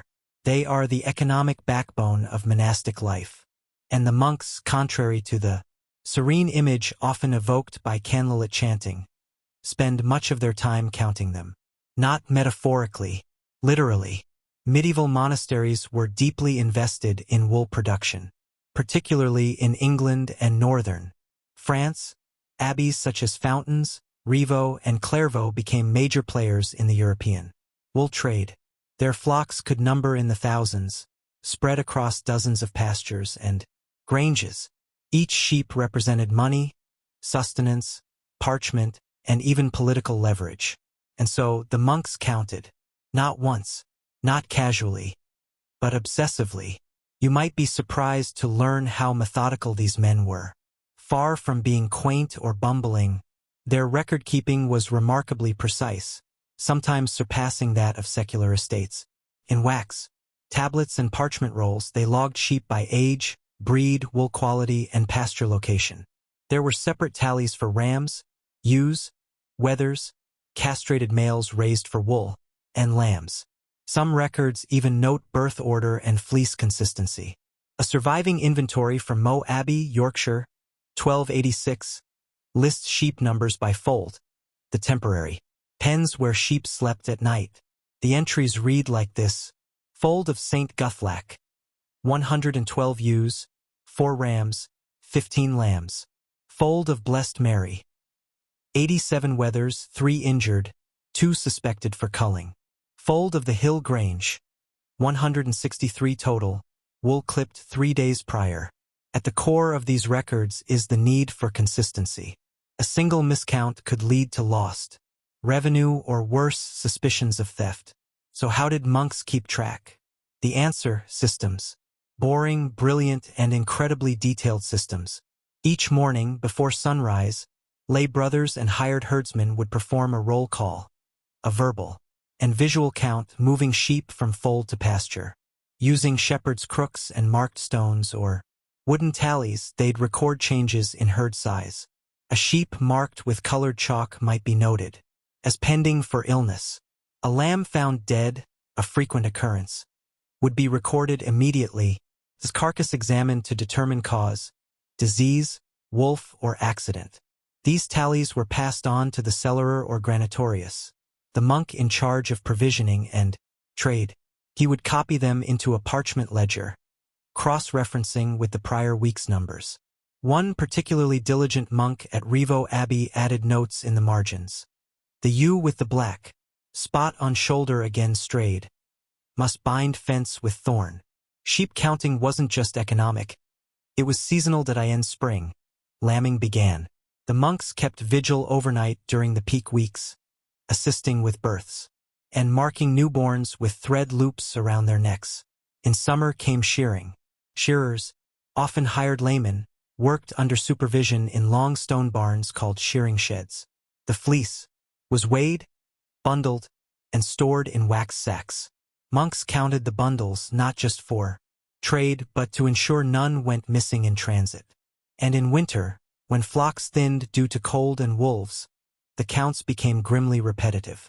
Dead at dawn for, a record might say, eaten, one, by dogs of Sir Geoffrey's men. To avoid errors, some abbeys devised mnemonic systems. A monk might chant a counting psalm, assigning each number a verse. 1. O Lord, you are God. 2. The Testaments. 3. The Trinity. Not for piety alone, but because rhythm helped memory. Tools helped too. Small abacuses were used, pebbles placed in grooves similar to Roman counting. Boards. Later in the 13th century, tally sticks became common. Notched pieces of wood marking debts. And inventories. Some monks even carved small animal-shaped tokens to represent certain flocks, storing them in leather pouches for quick accounting. But mistakes happened. Lambs were miscounted. Wolves took more than expected. Or most, frustratingly, sheep were simply gone. The entries reflect it. Missing, perhaps in marsh. Or unaccounted, presumed taken. Some abbots issued fines to shepherds. Others invoked prayer. Few invoked both. And then there was sleep. You may have wondered, Did monks count sheep to fall asleep, as we imagine today? Strangely, the association might not be far-fetched. There are references in several 14th-century pastoral manuals that recommend rhythmic enumeration of sheep at night, not for relaxation, but as a meditative task to avoid impure thoughts. One reads, "When restless, let the brother number the lambs of his fold, for their order is of the Lord, and in it the devil finds no foothold." So perhaps, in flickering candlelight, as the wind moaned through cloisters, a weary monk did indeed lie on his straw mattress and murmur, "One ewe, 2 lambs, 3. And yet, despite all these records, these counting systems and layers of organization, a basic truth remained. Sheep had a mind of their own. They wandered, they bleated, they vanished, and the monks, ever patient, would go out again at dawn with tablets and tallies, ready to count again. But what happened when the numbers simply didn't add up? The year is now 1274, and winter has melted into an early, soggy spring. You are standing with a monk named Brother Edric, hunched beneath his woolen cowl, as he scans a hillside dotted with damp sheep. He carries no sword, no staff of office, only a wax tablet and a satchel full of tally sticks, each etched with delicate notches. His task is simple yet deceptively fraught, to find out why there are 3 fewer lambs than the previous week's record states. This isn't unusual. Flocks fluctuate. Predators, illness, and accidents reduce numbers every season. But in a Cistercian monastery, where every sheep is worth a fraction of God's order, 3 missing lambs might just spark a quiet administrative reckoning. Brother Edric is not panicked. Yet, he's methodical. He begins by walking to the far fold, a temporary wooden pen used during lambing season. He counts again, still short. Then he checks the ledger. Reads, "Fold of St. Sebastian, 18 ewes. Lambs birthed this month, 23. Lambs surviving to this week, 21. And yet, only 18 are present today." It's not just the numbers that don't match. It's the story they tell. Something's wrong. At this point in monastic sheep management, such discrepancies trigger a formal response. The monastery's economic system, known as the customals, includes not only counting procedures but also investigative pathways. If numbers fail to reconcile after 3 attempts, the issue is brought to the attention of the cellarer and noted in the Liber Computi, or account book. Edric must now escalate. He walks the half-mile to the grange steward's hut and reports the anomaly. The steward, another lay brother, tightens his lips and begins drafting a memorandum. A full flock recount will be performed, including comparison to the parchment ledger, the wax tablets, and the steward's own personal annotations from the last shearing season. These overlapping documents are a hallmark of monastic administration. Unlike secular estate managers who often relied on seasonal tallies or memory, monks wrote everything down, not because they lacked faith but because they feared chaos. Each entry, each little mark on parchment, was a safeguard against disorder. Counting sheep wasn't just about economics, it was about maintaining harmony between human effort, divine providence, and the wild unpredictability of nature. Still, miscounts were common. The documents tell us this. Surviving ledgers from English abbeys record missing sheep not with alarm, but with weary resignation. Lost to marsh, reads one. Presumed taken by dogs, reads another. One entry from Tintern Abbey is particularly blunt. Gone, reason unknown. The Lord knows. And sometimes the Lord did intervene, at least on paper. A curious letter from a monk at Byland Abbey records the miraculous return of a lamb previously counted as lost. "It came again, limping but whole," he writes. The event is carefully recorded in both the economic tally and the annual spiritual annals, a dual ledger of body and soul. One lamb, 2 stories. But more often, the discrepancies were mundane. Lambs wandered into gullies. They slipped under hedgerows. They got mixed in with neighboring flocks. That, too, had a solution: border accounting. Abbeys bordering each other often kept shared records of sheep movement. The monks of Revo and fountains, for example, maintained a seasonal mutual agreement. If a sheep crossed the stream that divided their lands, it was tagged with colored yarn and returned at the next market reconciliation. These reconciliations were small affairs. A few monks, some wine, and a great deal of bleeding. At the heart of all this was an intense respect for the ledger. To a modern observer, a monk's life might seem contemplative and prayerful, and indeed it was. But many monks spent equal time with styluses and ink, ensuring the monastery's economic engine continued to run. Flocks meant wool, wool meant coin, coin meant books, repairs, and, yes, alms to the poor. And so a missing lamb wasn't merely a farm issue, it was a theological one. It hinted at slackness, a flaw in the pattern. To restore order, monasteries developed what might be called flock audits.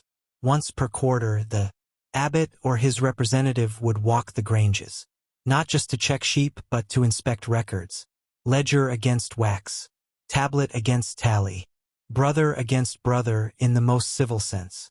During one such audit, it was discovered that a monk at Melrose Abbey had been over-reporting his flock by precisely 6 sheep. Not to profit, he gained nothing personally, but out of pride. He wanted his pasture to seem the most productive. The punishment? A month of silence, 2 weeks of cold meals, and a public confession read aloud during chapter. Yet for all their precision, monks also understood that some things were beyond record. In the margins of ledgers, you'll find notes, gentle, poetic, and deeply human. 1 lamb died in cold, buried near the yew tree. Yew marked with cross on back gave birth after feast of St. Stephen. Lamb with crooked leg walks better now. Kept him near chapel. These notes rarely affected the bottom line, but they were kept. Why? Perhaps because the monks, in their quiet observance, understood that not all order is numerical, that some parts of the world, even a world built on counting, needed tenderness. Back to Brother Edric. By now, he's completed the recount. The lambs are still missing, but as he returns to the abbey's main hall, a stable boy runs up with a story. 3 lambs were found near the edge of the marsh, tangled in briar but alive. The numbers add up again. The entry in the Liber Compute reads simply, recovered, entangled, not lost. But the real record is written in Brother Edric's heart. A renewed understanding that even in a system of ink and tally, the sheep have their own will. The 3 lambs have been recovered. Brother Edric, with hands scratched from the brambles, returns to the scriptorium that evening. The other monks are already at their desks, copying psalms, sermons, or tax documents. He quietly picks up his wax tablet and records a single line. Entangled, not lost, is a phrase that lingers, more poetic than practical. And yet it encapsulates much of what defined the monk's relationship to sheep, to labor, and to the quiet, careful pursuit of divine order through daily routine. Because it wasn't just about livestock. It was about creating a world in which numbers made sense. You see, in a time before spreadsheets and filing cabinets, a monastic flock was more than a group of animals. It was a system, a metaphor, and a way of understanding the divine. Sheep were tangible, symbols of stability. They could be counted. They could be sheared. They produced. They obeyed the rhythms of nature. But they also wandered. They got sick. They defied records. And so the monks counted again. Let us consider what happened next in this cycle of medieval sheepkeeping. Once the lambs were recovered and the flock stabilized, wool season approached. Shearing was a high ritual event. Monks cleaned and prepared the stone barns. They laid out wax cloths to catch fleece and dust. Each sheep was brought in, sheared by hired specialists or trained brothers, then counted again, first by head, then by weight of fleece. The wool was the abbey's primary export. It was bundled into bales, sealed with wax, and marked with the abbey's sigil, a stylized cross, a sheaf of wheat, a lamb. These bales were carted to coastal ports and shipped to merchants in Bruges, Ghent, or Florence. Cistercian wool was prized for its cleanliness and uniformity. It funded church repairs, hospital alms, and even crusade tithes. Every step of this trade was recorded. There are scrolls in dusty archives, many still intact, that list wool transactions down to the half-pound. One bundle from Fountains Abbey, sent to Bruges in 1290, is described as of even cut, white-greased, combed, and weighed. The ledger includes the number of sheep who contributed, the average fleece weight, and the name of the monk who supervised. Each number in these records stands like a tiny monument to a sheep once alive. And yet, for all this order, monks often reflected quietly, in margins, on the impossibility of perfection. One line from a scribe in Revo reads, "We know not how many we lost, nor where they died. The Lord shall find them." It echoes, perhaps unintentionally, the parable of the lost sheep. And that is fitting. Monks viewed their flocks as spiritual metaphors. The abbot was often called the shepherd of souls, and the flock an emblem of the monastery itself. Just as they counted sheep, they tallied their own sins and virtues. They sheared not only wool but pride, wayward thoughts, and ambition. In that sense, counting sheep wasn't only about trade, it was a spiritual discipline. A reminder that care, attention, and record-keeping were sacred. That repetition was not drudgery, but prayer. And so we return one last time to Brother Edric. He continues his rounds through the seasons. He counts lambs born in spring, hears the rasp of wool. Shears in summer, notes deaths in winter. He trains a younger brother to handle tally sticks. He records births, burials, and shearing yields with the same humble devotion. Years later, when his eyesight fades and his joints ache, he's relieved of daily duties. But he keeps his ledger, his private scroll, where he writes brief observations in neat Latin script. 2 lambs were born before sunrise, very small, fence held during the storm. A ewe looked at me as if knowing. Flock counted, no error, Deo gratis. Eventually, the ledger is passed on, and Brother Edric is buried under a yew near the pasture. His name is noted in the obit roll. His scroll, now dusty, is shelved and forgotten. And yet centuries later, in a climate-controlled library, a historian opens it and smiles. The sheep are long gone, but their numbers remain, their order, their absence, their unexpected reappearance.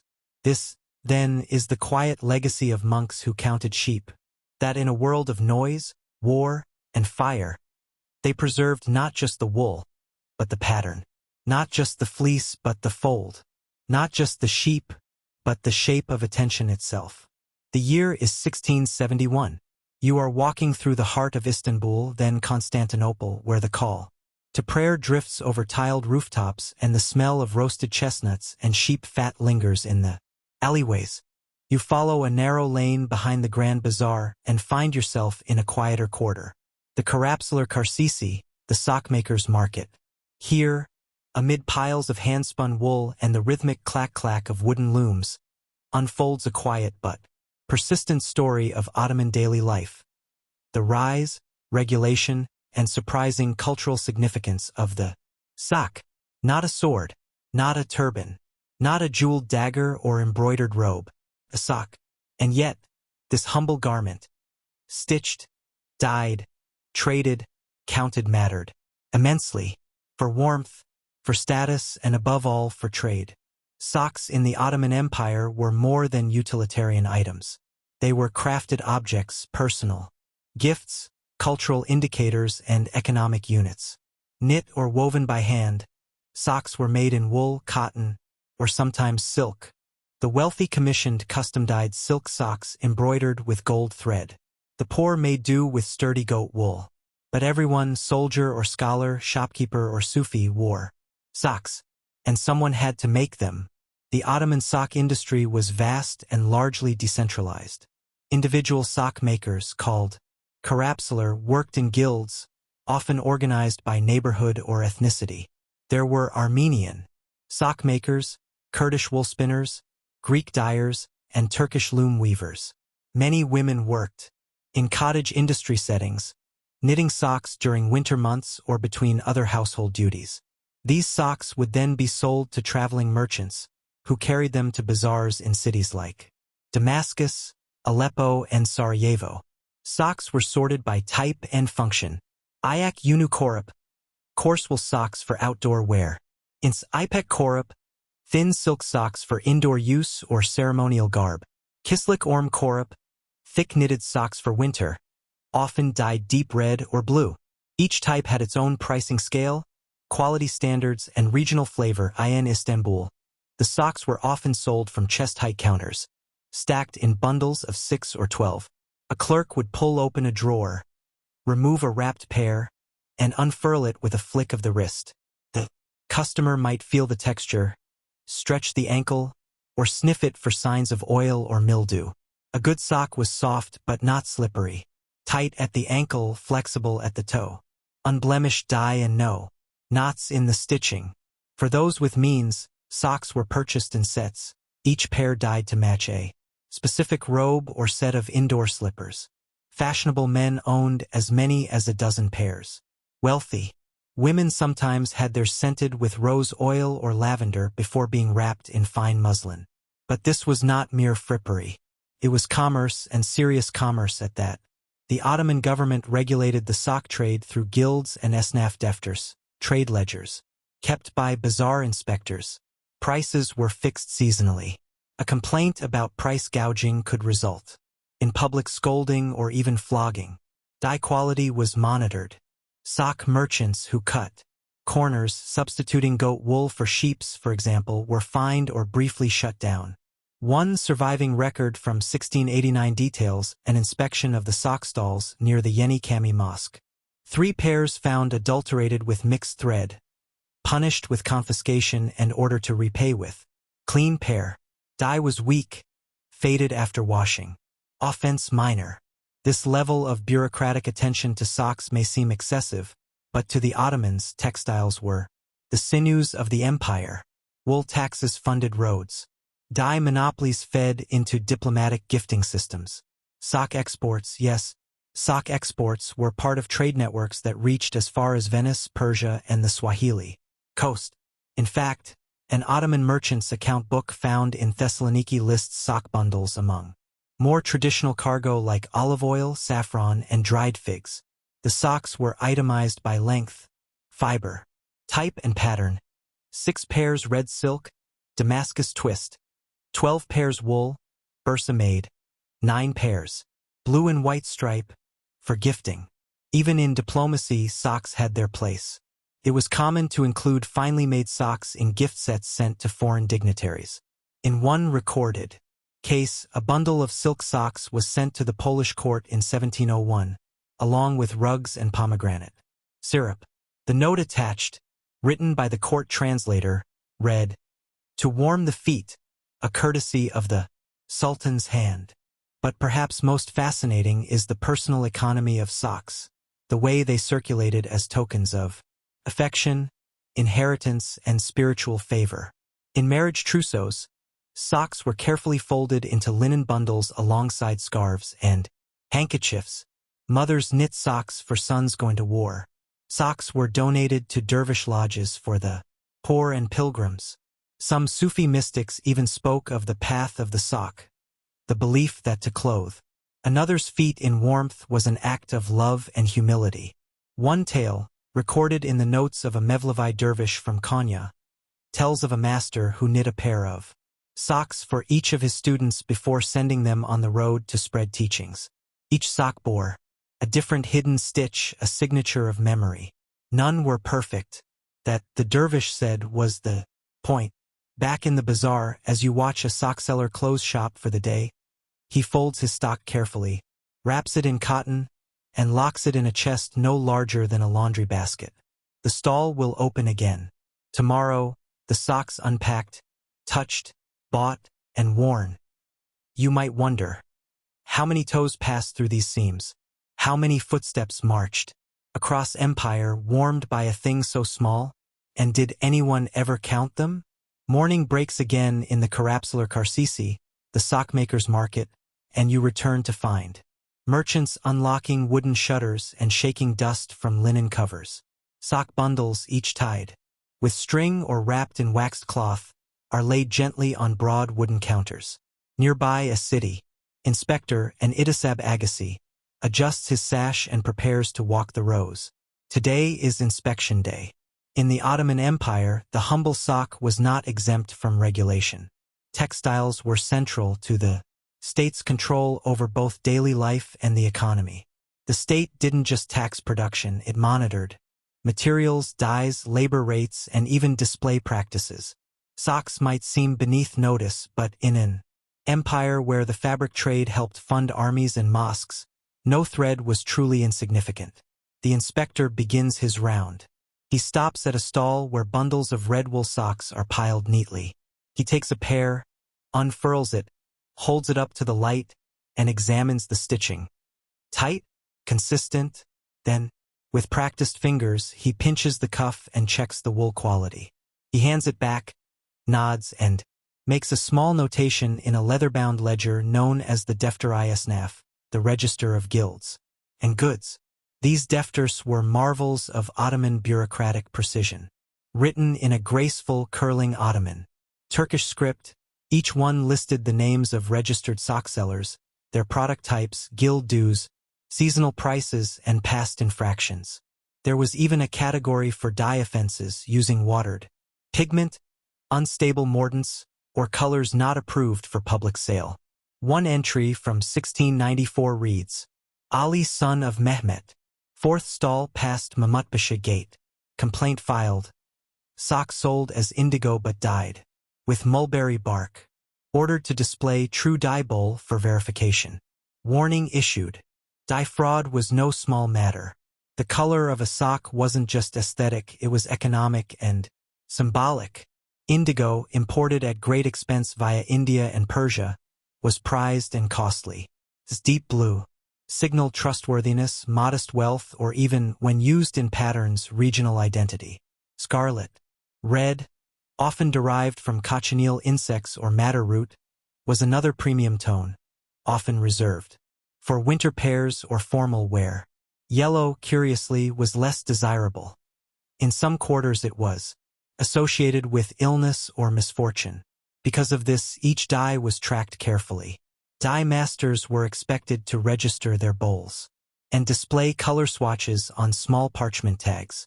Sock makers often hung dyed thread samples on strings above their stalls, creating a soft, fluttering banner of promise and proof.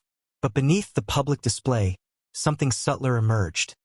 Sock patterns began to carry codes. In remote parts of Anatolia and the Balkans, especially where villagers knit socks for sale in the urban markets, distinct regional patterns developed, not just for beauty, but for function. A zigzag meant durability. A small cross pattern stitched inside the ankle might signal newlyweds. A vertical line along the heel meant blessed for travel. A quiet marketing claim as much as a charm. Some patterns were even prayers. Among Sufi communities, socks were sometimes knitted with alternating dark and light rows, symbolizing the soul's journey through hardship and ease. These were gifted during initiation rites or worn by dervishes on long pilgrimages. A few dervish lodges kept sock-weaving rooms where novices learned to spin wool and meditate as they knit. In women's households, the codes became more private. Mothers stitched small flowers into children's socks to ward off sickness. A broken diamond pattern in the toe might mean the wearer was in mourning. These details were rarely recorded in defters or formal trade documents, but they appear in surviving artifacts, in embroidery glossaries passed down through generations, and in oral histories collected by textile scholars. What did this mean for trade? Everything. Merchants learned to recognize region by pattern. A 3-row chevron, Erzurum. Bold ankle spirals. In blue and white, likely Bursa. Socks became maps in themselves, woven charts of identity, need, and style. And for the meticulous Ottoman administrators, this growing complexity presented a challenge. How To catalog a product so personal yet so common? The answer was compromise. Markets enforced quality and pricing, but left much of the interior decoration alone. As long as the sock met its weight, color fastness, and stitch requirements, a little mystery was acceptable. That mystery, of course, was what kept the trade alive. A 1712 merchant logbook from Edirne lists socks sold not by exact type, but by nickname: the bride's hope, white with blue stripe; the traveler's rest, gray with stitched foot cushion; little lion, children's size, warm wool, bold red toe. These names didn't appear in ledgers, but they were what customers remembered. And what of the makers? Most sock makers, especially those outside the major cities, remained anonymous. Their work was untagged, their names unrecorded. But some became known for their distinctive style or stitch. In one case, a female sock knitter from Tokat was invited to Istanbul to teach her spiral stitch technique to the court's master weavers. She was paid in spices, velvet, and permission to sell her socks tax-free. For a year, her name is lost, but the stitch endures in museum pieces today. Meanwhile, socks kept walking. Soldiers wore them on marches into Persia and the Balkans. Merchants packed them into trade. Trunks beside pistachios and honey cakes. Courtiers gifted them to clerks during Ramadan. Pilgrims carried them to Mecca. Travelers stuffed them with coins for safekeeping. And yet, through it all, a curious fact remains. Socks rarely survived. Used daily, washed harshly, worn to threads, they rarely made it into the historical record. What we know of them comes from drawings, ledgers, a few precious textiles preserved in dry climates, and, most vividly, from the paper trail of bureaucracy. Perhaps that is the oddest legacy of the Ottoman sock. Not that it warmed toes, but that it left behind so many pages.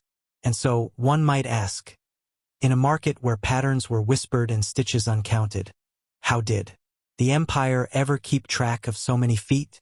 Evening settles over the socksellers' quarter. The sun sinks behind the domes of Istanbul, casting a bronze light over the tiled roofs and wooden shutters of the bazaar. Merchants are folding away their wares.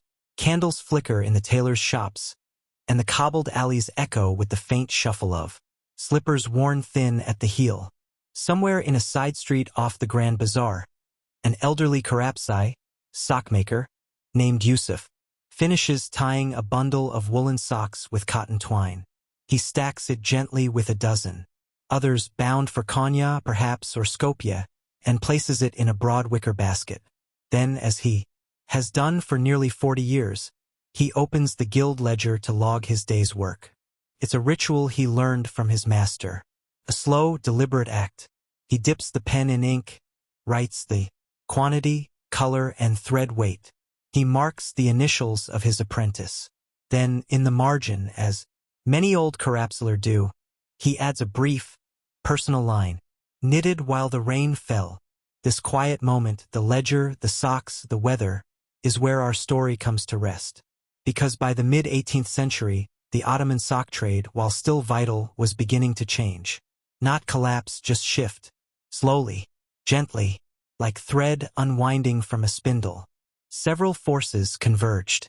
First, the expansion of factory-produced textiles from Europe, particularly from Britain and Italy, began to challenge the handmade economy of the bazaar.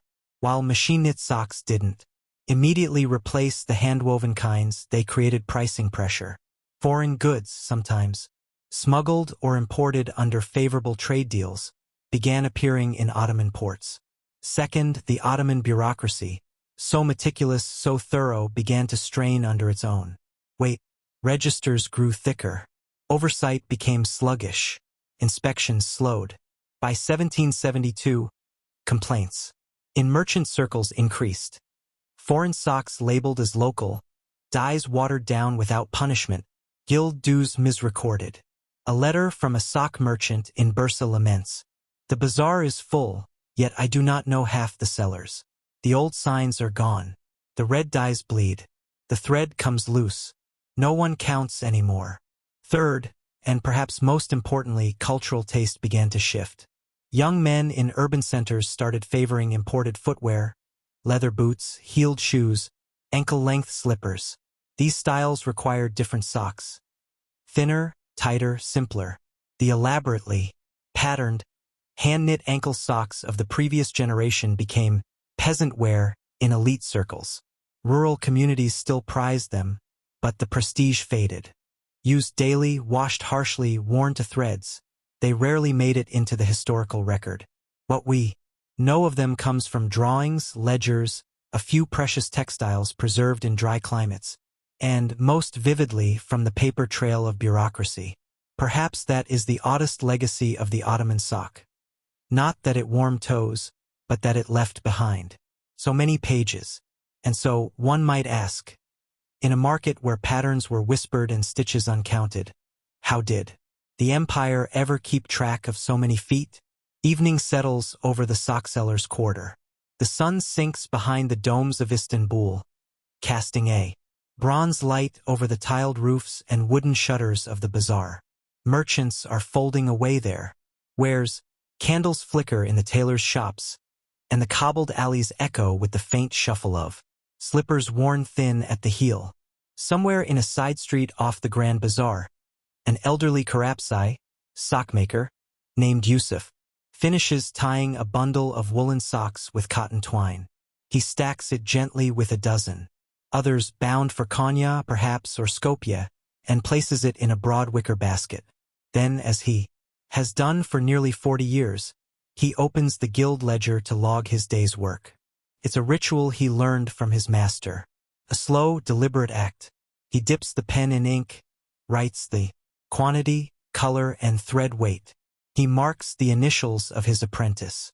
Then, in the margin, as many old Karapsalar do, he adds a brief, personal line. Knitted while the rain fell. This quiet moment, the ledger, the socks, the weather, is where our story comes to rest. Because by the mid-18th century, the Ottoman sock trade, while still vital, was beginning to change. Not collapse, just shift. Slowly, gently, like thread unwinding from a spindle. Several forces converged. First, the expansion of factory-produced textiles from Europe, particularly from Britain and Italy, began to challenge the handmade economy of the bazaar. While machine-knit socks didn't immediately replace the hand-woven kinds, they created pricing pressure. Foreign goods, sometimes smuggled or imported under favorable trade deals, began appearing in Ottoman ports. Second, the Ottoman bureaucracy, so meticulous, so thorough, began to strain under its own weight. Registers grew thicker. Oversight became sluggish. Inspections slowed. By 1772, complaints in merchant circles increased. Foreign socks labeled as local, dyes watered down without punishment, guild dues misrecorded. A letter from a sock merchant in Bursa laments. The bazaar is full, yet I do not know half the sellers. The old signs are gone. The red dyes bleed. The thread comes loose. No one counts anymore. Third, and perhaps most importantly, cultural taste began to shift. Young men in urban centers started favoring imported footwear, leather boots, heeled shoes, ankle-length slippers. These styles required different socks. Thinner, tighter, simpler. The elaborately patterned, hand-knit ankle socks of the previous generation became peasant wear in elite circles. Rural communities still prized them, but the prestige faded. All wrapped in a humble, hand-stitched fold of thread. It is 1838 in Paris. The Seine flows quietly under weathered stone bridges. Chimneys send ribbons of smoke into the gray morning air. A horse-drawn cart clatters along the cobblestones. Inside, a stack of bread loaves, round, firm, and dusted with flour, rests under burlap, bound for a cafe not yet open. But behind this stillness lies a quiet unrest. A slow-baking rebellion, if you will. You step into a boulangerie in the Faubourg Saint-Antoine district. The walls are warm from the heat of the brick oven. The air is thick with the smell of yeast, with smoke, and scorched flour. It's a little after 4 in the morning, and the bakers are just finishing their night shift. Their eyes are puffy, their arms dusted white, and for the past several months they've been muttering about a most curious form of protest. Not about wages, not even about the cost of flour, but about naps. Yes, naps. This is the story of how French bakers, among the most respected craftsmen of the 19th century, reached their breaking point not over political manifestos or hunger, but because they weren't allowed to sleep when their bodies most needed to. To understand the protest, you must first understand the schedule. Baking bread in 1830s Paris was not a job. It was a life. The average master baker rose around 1 o'clock a.m. His apprentices, often teenage boys, rose even earlier. The dough had to be mixed by hand, allowed to rise in the cool night air, shaped, scored, and fired in a wood-burning oven that could take hours to reach the proper heat. By 6 a.m., the first loaves would go out, carried in wicker baskets, across the city. This meant working through the night every night except Sundays. Bakers slept in short naps, usually 1 or 2 hours at a time. But in the 1830s, city inspectors began enforcing new health ordinances that encouraged continuous operation, discouraging what they called slovenly resting, hours between batches. The problem? Those slovenly hours were the only sleep the bakers got. At first, the bakers grumbled privately. They adjusted. They added stronger coffee to their diets. But, as months passed, fatigue turned to anger. Their hands ached. Their tempers flared. Loaves were burnt. Apprentices fainted. The master bakers of Paris began talking over wine in backrooms and most daringly through pamphlets. One of these, titled Du repos et du pain, of rest and bread, circulated quietly among the baking guilds in 1839. It read, in part, "We feed the city. We rise before the street sweepers and sleep after the last lamplighter. Is a man not entitled to lay down beside his oven without shame?" That phrase, "without shame," became the rallying cry. By the spring of 1840, a handful of bakeries in the Latin Quarter began experimenting with what the press would later call the grève de siestes, the nap strike. But this wasn't a strike against napping. It was a strike for the right to nap. Master bakers locked their front doors for exactly 90 minutes in the early afternoon. They pinned signs in the windows that read, "Closed for dignity, sleeping like honest men." It was an oddly specific protest. No marches, no placards, just naps. Intentional, unapologetic naps. City officials were bemused. Some shopkeepers laughed. But others, particularly workers in adjacent trades like butchery, fishmongering, and laundry, took note.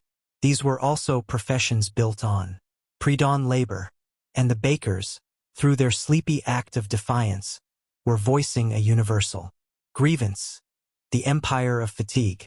The municipal council responded with cautious disapproval. They didn't outlaw naps outright, but inspectors were told to monitor irregular bakery closures. One report filed in April 1840 notes, "Boulangerie of Rue du Church-Midi observed shuttered at 2:10 p.m. Baker claimed he was in pursuit of restorative repose, not fined." Warned sternly, bakers held their ground. Some began including nap periods in their shop signage. Open from 5 a.m. to 2 p.m., closed 2 to 3:30. Open again until dusk. Bread, rest, and honor. The newspapers, of course, had a field day. Le Figaro ran a column mocking the bakers' slumber rebellion, dubbing them les pains, dormants, a pun on pain dormant or sleeping bread. Another paper ran a cartoon of a baker snoring into a mixing bowl, dough rising gently beneath his cheek. But the satire belied a growing sympathy. Letters to the editor poured in, mostly from working-class readers. One letter from a seamstress named Louise wrote, "My baker sleeps so that I may eat. Let him sleep. Let them all sleep." The nap strike, never formally organized, spread in quiet waves. Some bakers adjusted shifts to allow naps in turn. Others adopted a full midday closure. One bakery reportedly placed a cot in the storefront window and staged a nap as a daily demonstration. The city, faced with little legal justification to interfere, chose to look the other way. And the result? The bread kept coming. Fewer loaves burned. Apprentices stayed healthier. And gradually, the protest softened into policy. By 1842, the Bakers' Guild formally amended its operating norms to include a recommended rest period between 2 o'clock and 4 p.m. Not mandatory, not enforceable, but legitimized. Some called it the siesta of the furnace. What began as exhaustion had become reform. But the story doesn't end there, because as schedules stabilized and loaves regained consistency, another debate emerged. Should naps be logged in the bakery ledger? After all, if bread rises, why not men? It is now 1842 in Paris. The nap strikes have slowed, but their flour-dusted fingerprints remain all over the capital's boulangeries. More than a protest, they have become custom. Quiet, unspoken, and folded into the rhythms of daily life like a napkin over a warm baguette. And yet, for those who lived through the revolt, the question still simmers just under the crust. How does one account for rest? To the municipal clerks who track shop hours, productivity is measured in ovens fired and loaves delivered. To the bakers, however, sleep is part of production. Without it, the bread falters. Dough ferments too quickly. Scoring is uneven. Crusts harden. Crumbs turn dry. Napless bread is, quite literally, bad bread. So some bakers began logging naps in their ledgers. This wasn't entirely new. Since the early 18th century, many master bakers kept livres de four, oven books, where they recorded firewood usage, bake times, temperature estimates, and dough yields. But now a few added notations like rested between 1345 and 1520, refired oven at 1530, slept poorly, loaf 3 slightly overproofed, will reduce rise tomorrow. Others adopted a more poetic tone.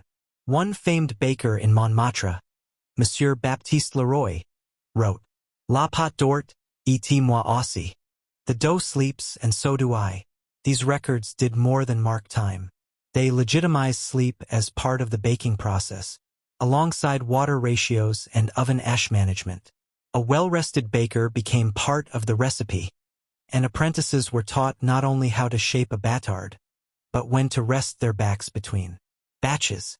Apprenticeship and sleep hygiene. The nap strikes had a profound effect on how bakeries trained their apprentices. Before the strikes, apprentices, often boys between 12 and 16, were notoriously overworked, rising before 2 a.m., kneading hundreds of kilograms of dough, hauling flour sacks, and stoking ovens. With oak and beech logs, many slept standing up, leaning against a cool wall while the dough proofed. After the strikes, a shift occurred. Guild manuals revised training schedules. Some masters built rest time into the apprentices' rota. A few pioneering bakeries even installed cots or hammocks in unused flour storage areas. A 1845 Manuel du jeune boulanger, Manual for the Young Baker, includes the following passage. One must honor the body as well as the crust. An exhausted hand yields bitter bread. Let the boy sleep if he is to rise with strength. This marked a sea change not only in labor culture, but in the philosophy of work itself. The baker was no longer a machine of flour and fire. He was human, and therefore worthy of rhythm. It may sound quaint, but for many working-class professions, this kind of embedded rest acknowledgement was radical. Industrialization had created the notion of ceaseless work. The bakers of Paris quietly resisted it, not by walking out but by lying down. The parallels between baking and rest became part of the professional vernacular. The proofing of dough, long seen as a passive waiting period, was reimagined as an active phase. Let the dough rise became not just instruction but advice. Rest wasn't idleness, it was fermentation. One bakery's blackboard famously bore the phrase, Mime le pain ainsi repose. Even the bread rests. And so, nap culture embedded itself into French baking not as laziness, but as craftsmanship, a sign of control, a rhythm as essential as flour-to-water ratio. Master bakers now scheduled their days with balance. 1 a.m. dough preparation. 2:30 a.m., first kneading. 4 a.m., first bake. 7 a.m., deliveries. 9 a.m., cleaning, sourdough management.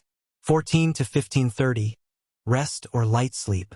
1600 hours onward, afternoon batch for cafés and late orders. This schedule was informally adopted across Paris.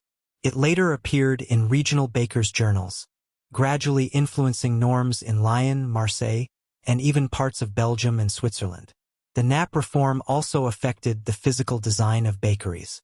Some master bakers began building chambers de repos, small nap rooms next to the ovens. These weren't luxurious. A straw mattress, a cloth curtain, sometimes just a bench beside the fire pit. But they were intentional, recognized, respected. The Parisian architect Eugène Mouton, who specialized in bakery design, advocated for these spaces. In an 1846 pamphlet, "A room for bread, a room for rest. Both are necessary to nourish the city." In larger bakeries, particularly those servicing hotels or markets, nap areas were rotated in shifts. Some even kept a shared wool blanket, passed down like a uniform. And in the most sentimental corners of this profession, nap logs became legacies. An apprentice who logged his nap hours with care, noting not just time but dreams, aches, or thoughts, might later pass that ledger to his son. One such book, now preserved in a provincial bakery museum in Tours, includes the final entry: "Last day of dough. I have trained the boy. He will nap now in my place." By the 1850s, the nap protest was largely forgotten by name, but remembered in practice. It had worked not by revolution, but by repetition. The quiet folding of arms behind flour-smeared heads. The coals dimming low. The city pausing just for an hour or two. And what, in the end, did the bakers gain? Not riches, not holidays, but recognition. That to rise early, one must also rest. That a man who feeds a city deserves a corner of quiet. That a loaf, like a body, cannot rise without stillness. The Parisian afternoon settles into stillness. The smell of baked bread still lingers in the air. Now, mingled with a trace of soap and warm milk. The boulangeries along Rue de l'Abbé Grégoire and Rue Saint-Honoré begin preparing their final bakes of the day. Behind the ovens there is a brief moment of calm, perhaps a sip of lukewarm coffee, a lengthening of the spine, a shared sigh among co-workers. This too is legacy. By the late 19th century, the story of the nap strike had faded from headlines and political memory, but it remained, folded neatly into the fabric of everyday life. Bakers no longer called it protest. They called it routine. They called it the middle hour. As factories rose around Paris, churning out mechanized bread with uniform crusts and no sleep in sight, artisan bakers held onto their rhythms. Apprentices still whispered about grieved deceases. The nap strike, though few could agree on when it began. Some said it started with the guild, others with a single man in the 7th arrondissement who laid down beside his dough one Tuesday afternoon and refused to rise until the city changed with him. But what mattered wasn't the origin. It was the outcome. Nap periods became common not just in Paris, but across the provinces Lille, Reims, Clermont-Ferrand.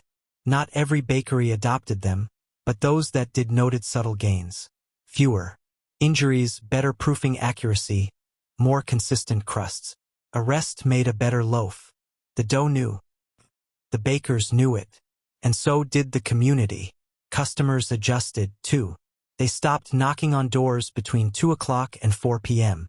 They learned to order ahead. Signs in bakery windows began to incorporate rest with pride.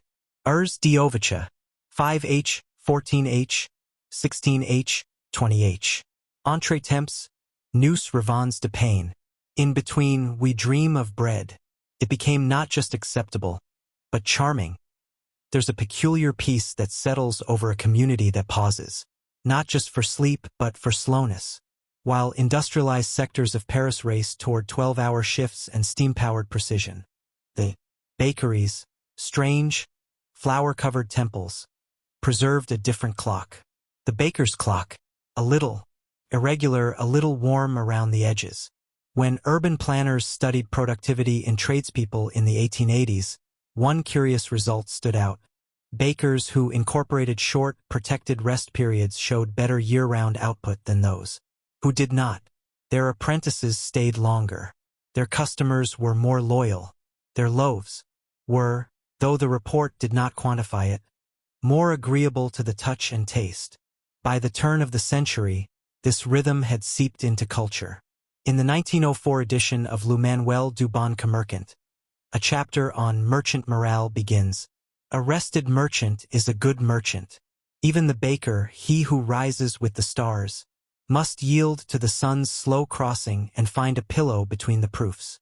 In 1910, the city of Paris passed an ordinance encouraging small business owners to provide rest spaces for employees working early shifts. The language was soft, encouraged, if space allows, but the intent was clear. The bakers had won in the most indirect and enduring way possible. They hadn't petitioned. They had simply closed their eyes. The ordinance's effects were modest, but symbolic. A few larger boulangeries renovated. Some added curtains, others used spare pantry rooms for folding cots. One progressive bakery on Rue de Vaugirard installed a rotating nap schedule with sign-in chalkboards. The youngest apprentice always got the first nap, a new tradition born from the old one. And among bakers themselves, nap etiquette became a kind of quiet wisdom. Wake your peer gently. Leave your apron folded. Never disturb a man with flour on his eyelashes. Not every bakery observed these customs.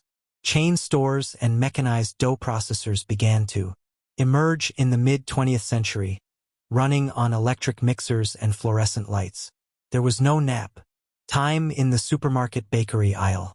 But in the small shops, especially in rural France, traces of the nap culture endured.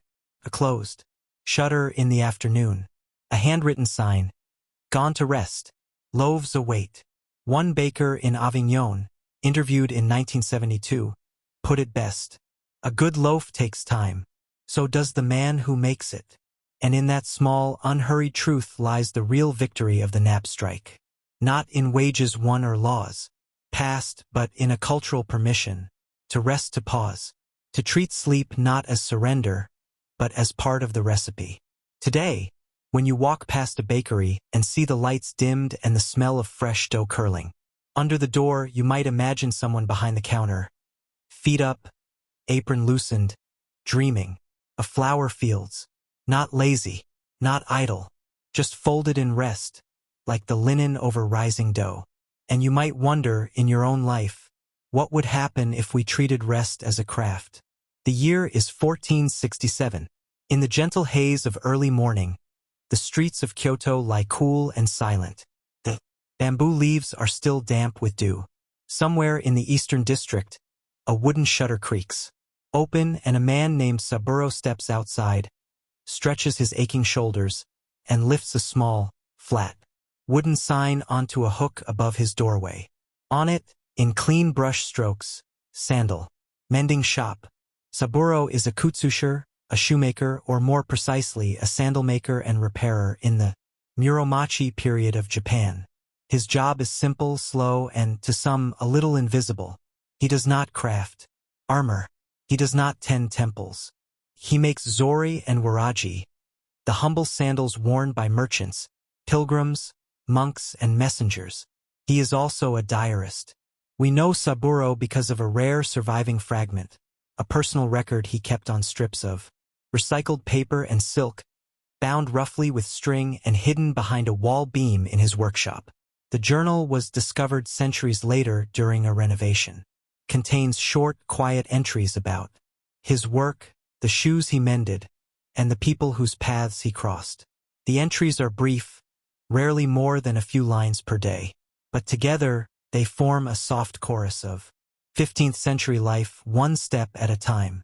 Let us walk with him. March 5th, year of the fire horse. Patched 2 pairs for the monk from Honinji. Gave him extra straw. He walks far. Saburo's customers come from all walks of life, But most cannot afford new footwear. They bring him broken thongs, worn soles, and water-damaged rice straw weaves. Some sandals are made of simple, twisted rope, others reinforced with strips of bamboo. Occasionally, he works on the elevated clogs used in mud or snow, but mostly it's zori, flat, straw-soled sandals for walking long roads in relative silence. For a nation that prized simplicity and impermanence, shoes mattered in subtle ways. They were symbols of humility, service, and transience. And they wore out, often. Shoes weren't expected to last. The roads were rough, especially for those on pilgrimages or delivering letters. So the trade of the shoemaker was steady, if not especially revered. He repaired, reformed, and sometimes offered a spare pair for rent, just enough to get a traveler to the next town. April 17th. Girl brought sandals with one thong gone. Said her brother runs too fast. Sewed leather scrap. Inside. No charge. Saburo used scraps of leather only when necessary. Leather, particularly cowhide, was a delicate material in 15th century Japan, practically and spiritually. Buddhist purity laws associated cattle with impurity. Leatherworkers often belonged to the ETA class, a marginalized group considered defiled due to their proximity to death and flesh. Saburo, however, used scraps sparingly and with quiet skill. He never spoke of where he obtained them. His diary refers only to the tanner by the river. He mostly worked with straw, hemp, bamboo fiber, and cloth. And his shop was not a shop as we think of it today. It was a small corner of his home, separated by a half wall and a bamboo curtain. Customers removed their footwear before entering. He bowed, listened, rarely spoke, and gestured toward a cushion if they wished to wait. May 9th. Travelers waraji split across heel. He stayed for tea. Left before the bell. This simple entry reveals much. The waraji, a rice straw sandal tied to the ankle and used by travelers, was notoriously prone to splitting at the heel where pressure peaked. A good repair job could extend a pair's life by several ri, the Japanese unit of distance. More importantly, Saburo offered tea. This wasn't part of the business. It was custom. Guests, especially weary ones, were offered weak barley tea or water with pickled plums. To offer tea while repairing a sandal was an act of respect, not for the shoe, but for the journey it carried. Some visitors stayed. Some spoke. Most didn't. Kyoto in the 1460s was a city at the edge of turmoil. The Unin War loomed just a year away and, though Saburo rarely references politics, the signs were everywhere. Refugees, ash in the air, more. Soldiers requesting rush repairs on their traveling sandals. July 2nd. 3 soldiers. Paid in rice. 1 sandal bloodied, but I did not ask. Shoemakers like Saburo often received payment in kind. A handful of rice. A dried fish. A comb. Coinage existed but was scarce among the lower classes. Repairs were priced by size and urgency. Overnight repairs cost double, sometimes triple. But Sabri never haggled. He recorded the items, tucked them neatly into a ledger. The rice from the soldiers was left unmeasured. That was unusual. What his diary doesn't say, what it leaves silent, is just as telling. August 11th. Too hot. No work. Clean straw mats. Thought of making sandals for no one. Even in his loneliness, Saburo finds ritual. The cleaning of mats. The bundling of unused thong rope. The reshaping of sandal molds carved from ginkgo wood. Shoemakers in Kyoto weren't artists.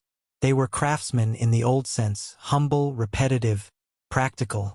Their names were not recorded in temple logs. Their work vanished as quickly as it was. Walked on. And yet, each stitch of Saburo's diary tells us something enduring.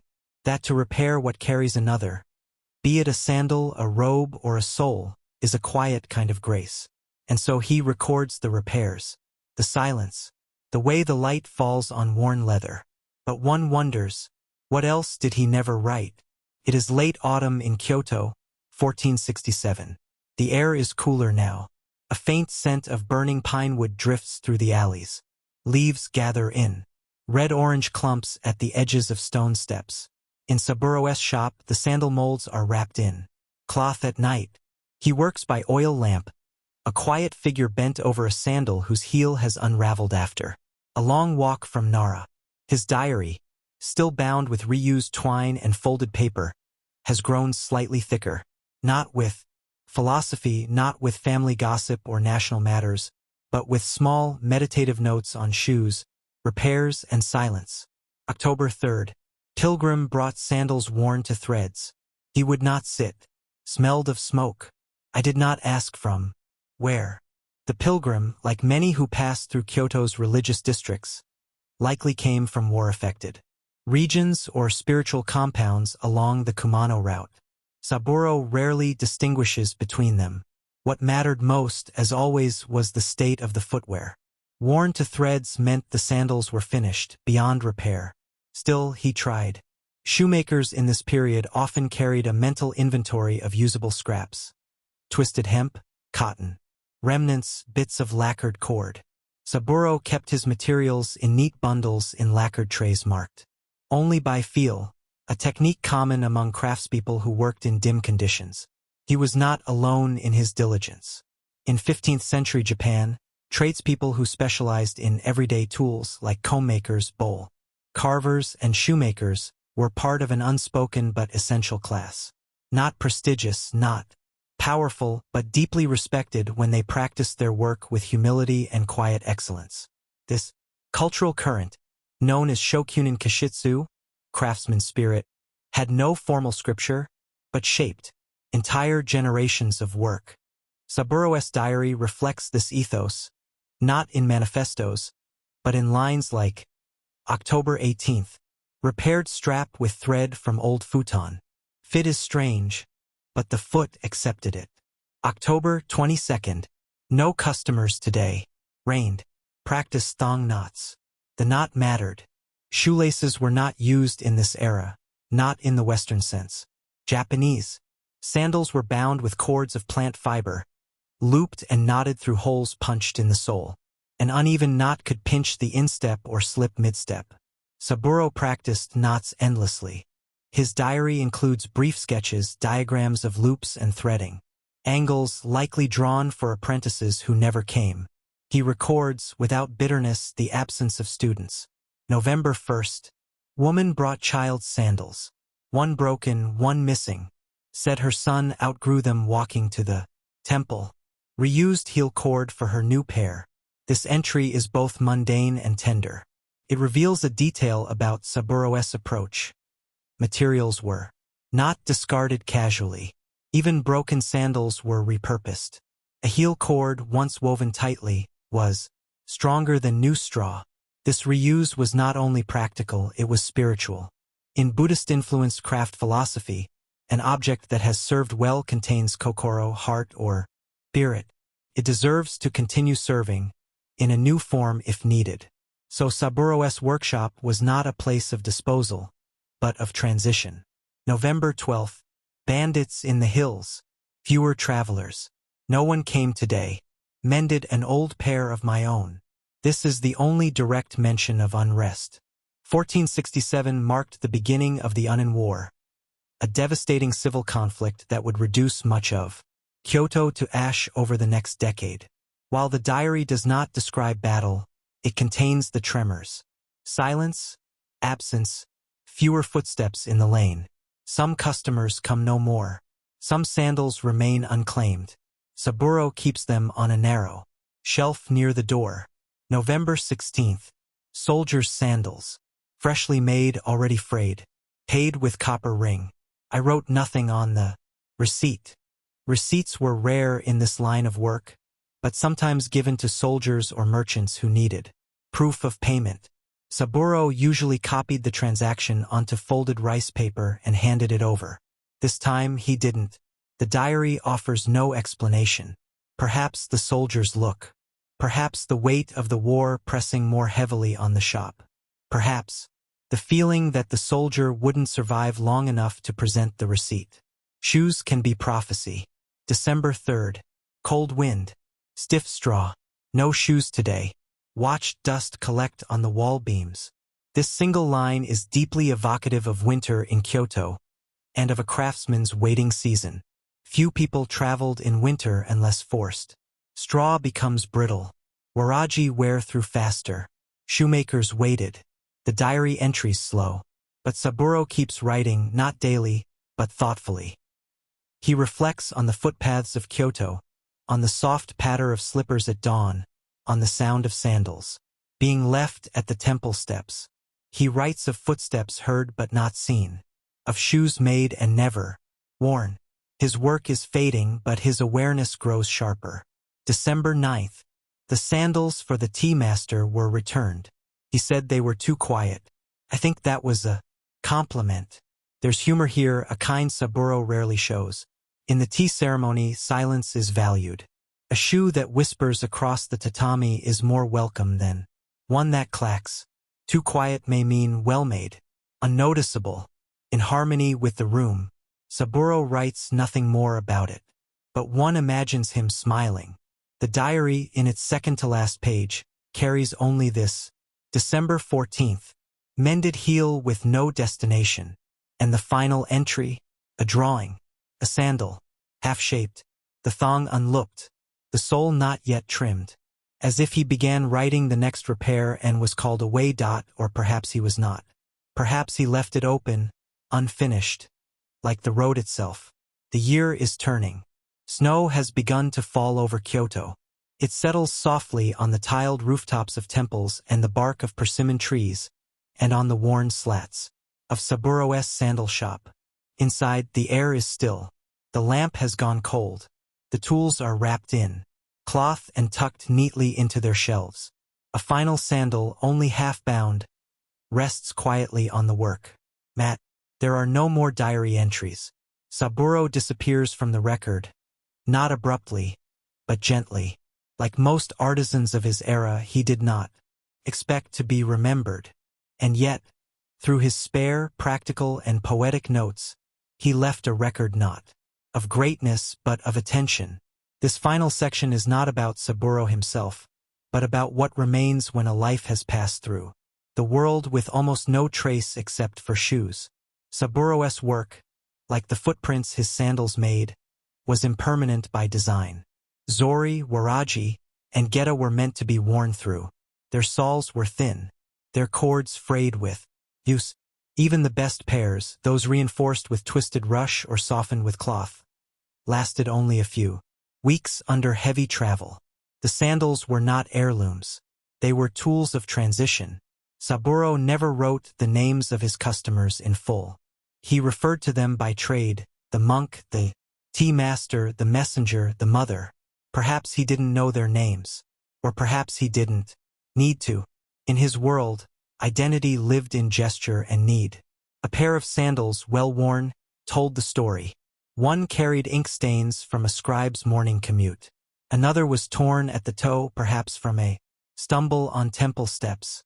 One pair came wrapped in cloth, with a note: "Return not needed. These served me well. May they serve again." We do not know what Saburo did with them. Perhaps he took them apart and used the thong to mend. Another, perhaps he set them by the door, unclaimed but not discarded. This was his way. Nothing wasted, nothing rushed. In the swirl of the Muromachi period, a time of courtly decline, civil unrest, and rising samurai power, Saburo's life appears like a still pool. The Unin War, which would soon engulf Kyoto in chaos. And fire is never named in his diary. Yet we feel its weight in absence. Fewer visitors, missing payments, the silence of no footsteps at dusk. The shoemaker was not a soldier, nor a noble. He held no blade, yet his life intersected all paths. Pilgrims, poets, merchants, monks, they all came to his mat, handed over their weary shoes and left a bit of their journey in return. And Saburo quietly repaired them. That act, so humble, so often overlooked, is what makes his diary matter. It is not the story of a war. It is the story of walking through one. Legacy in fragments. What remains of Saburo's world? A few pages, preserved behind a beam. A drawing of a sandal. Some worn tools found decades later. their leather wraps long decayed. The diary itself, now housed in a Kyoto University archive, is seldom displayed. It is too fragile, too faint, and yet historians have studied it for clues about everyday life, how repairs were priced, how straw was twisted, how late into the year sandals were still made. One professor called it a footnote in the literature of impermanence. But footnotes can reveal everything. The language in the diary suggests a man who was literate but self-taught. The brushwork is slow, but deliberate. There is almost no embellishment, no opinion, just record, as if writing was not expression but continuation of craft, of care, of daily rhythm. One of the last sandals believed to be his, a preserved waraji with 3 knotted thongs, is still intact. In a small rural museum, it is labeled modestly 15th C. Work sandal. Unknown artisan. But we know. And when you look at it, frayed, softened at the heel, the knots slightly uneven, you understand. Something more clearly than words could tell. This was not made in haste. This was made for walking. This was made with hands that listened. Not all stories in history roar. Some whisper through straw, through thread, through the faint indentation left by a heel on wood. Saburo's diary is not a tale of invention or rebellion. It is a tale of continuity, the stitching of daily life into something serviceable. When we speak of forgotten professions, we often imagine trades that vanished. But Saburo's trade did not vanish, it evolved. The need to repair, to mend, to care for what carries us never goes away. Today, mass-produced shoes are discarded before they fray. Shoemakers are rare. Diaries are typed, if written at all. But the spirit of shokunin kashitsu lives on, in any craft done with care, without rush, and without expectation of fame. And perhaps that is Saburo's real gift, a reminder that attention is its own form of permanence. So the next time your shoe creaks, or your heel rubs against the worn lining, imagine Saburo hunched, by lamplight, stitching, twisting, and gently brushing the dust from a sole, not for glory, not for praise, but simply to help someone walk a little further, softly and well, high in the Andes, where the clouds seem to skim the mountains like dust off a woven cloth. The Incan Empire once stretched across thousands of miles, from present-day Ecuador down to Chile and Argentina. Roads twisted through mountain passes, over valleys and plateaus. Messengers ran in, sandals made of llama hide. Armies marched in formation. Maize was dried on terraces. And somewhere in the humming bureaucracy of this vast, stone-spined civilization, laundry baskets were being woven, packed, transported, and counted. Yes, laundry. This is the story of how the Inca managed the washing, drying, and sorting of clothing and textiles across their empire. Not the clothing of emperors, but of priests, workers, and administrators.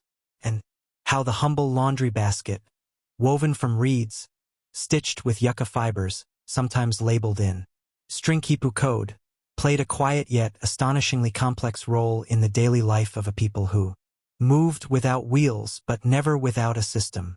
To understand laundry in the Incan world, you must first understand cloth.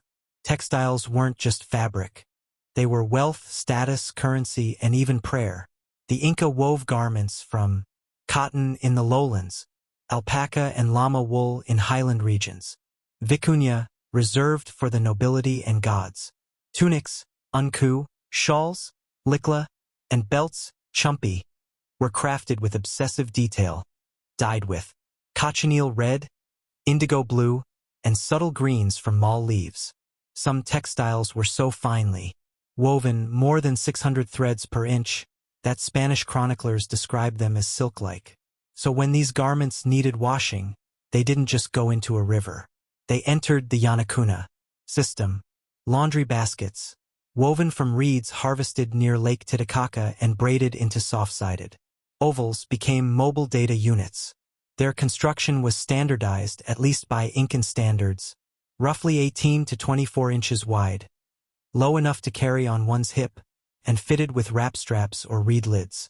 A typical basket might contain 3 to 4 cotton tunics, 2 woven belts, 1 llama wool shawl. A packet of charcoal soap, Sasha Jabin. A tagged cord, a simple quipu, with knots signifying quantity, type, and owner. The quipu tags were ingenious. While full-sized quipus were used for accounting and census work, laundry quipus were more localized. A blue strand for cotton, a white strand for llama wool, a red strand with a loop might signal, return to Temple District. These codes were known by basket keepers, low-ranking administrators responsible for maintaining textile movement logs.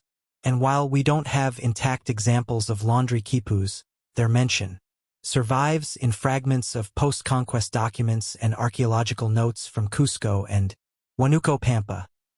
Excerpt from a 17th-century Spanish account, adapted from Quechua testimony. The women brought the garments in reed baskets, knotted with strings. The cords told them where the tunic was to go after the river. No woman washed another's cloth by mistake. Logistics on foot. Laundry baskets weren't just kept near the river. They traveled. In large estates, baskets were carried from work camps to washing areas several miles away. Messengers, chasquis, sometimes delivered baskets along the Capac-Nan road system, especially when urgent garments were needed in other districts. Soldiers' uniforms were laundered centrally, then shipped out via llama caravans. In royal courts, laundry baskets moved through entire chains of processing. 1. Collection with quipu tagging. 2. Washing by hand with plant ash or sapin-enriched roots. 3. Drying on raised rock platforms or stretched cords. 4. Brushing with cactus spines to remove lint. 5. Folding in regional patterns, e.g. trifolds for belts, double rolls for tunics. 6. Return, matched with original quipu, basket lid sealed with braided twine. Each stage was performed in rhythm with the Incan calendar, often timed to moon cycles or labor festivals. There are references to laundry weeks held before major festivals like Inti Raymi, when all ceremonial clothing had to be washed, mended, and sanctified. Laundry and ritual. For the Inca, washing clothes was more than hygiene. It was symbolic purification. Garments retained the spirit of their wearers. To wash them was to cleanse the person, especially before rituals, travel, or offerings. In some regions, certain rivers were considered cleaners of sin. Clothes would be washed in upstream pools, never downstream, to ensure purity. The baskets themselves were occasionally sprinkled with maize beer, chicha, or incense, particularly when used in sacred textile handling. One basket, discovered in a burial cache near the Sacred Valley, contained small woven cloths, bundled in llama hair string. The cloths were badly decayed, but the basket structure remained. Analysis showed the interior had been rubbed with wild mint and soaproot, a kind of ancient fabric softener. Even in death, the Inca carried clean garments. December 21st, post-solstice record from a colonial scribe. In the upper district, women bathe the clothes of the statue priest. These they place in baskets, then hang high to dry where wind may kiss them. They do not speak as they fold. As you watch one of these baskets being packed, the rhythm is unmistakable. Fold, align, place, knot. A system of care, precision, and memory. The basket is hoisted to the shoulder and disappears down the valley trail, its reed slats creaking. Gently, one item among thousands. One humble part of an empire run not just by warriors or priests, but by those who kept the clothing folded, sorted, and always moving. And so you might ask, what does it say about a civilization when its laundry was not just washed but counted? Imagine a courtyard nestled in the center of an Incan tambo, a way station for travelers along the Capac-Nan, the great Inca road. The stones underfoot are warm from the midday sun. Pile of emptied reed laundry baskets sits near a wall, drying after the morning's deliveries. On a flat rock shelf nearby, folded garments rest in perfect symmetry. Their dyes still bright, their fibers still soft from the wash.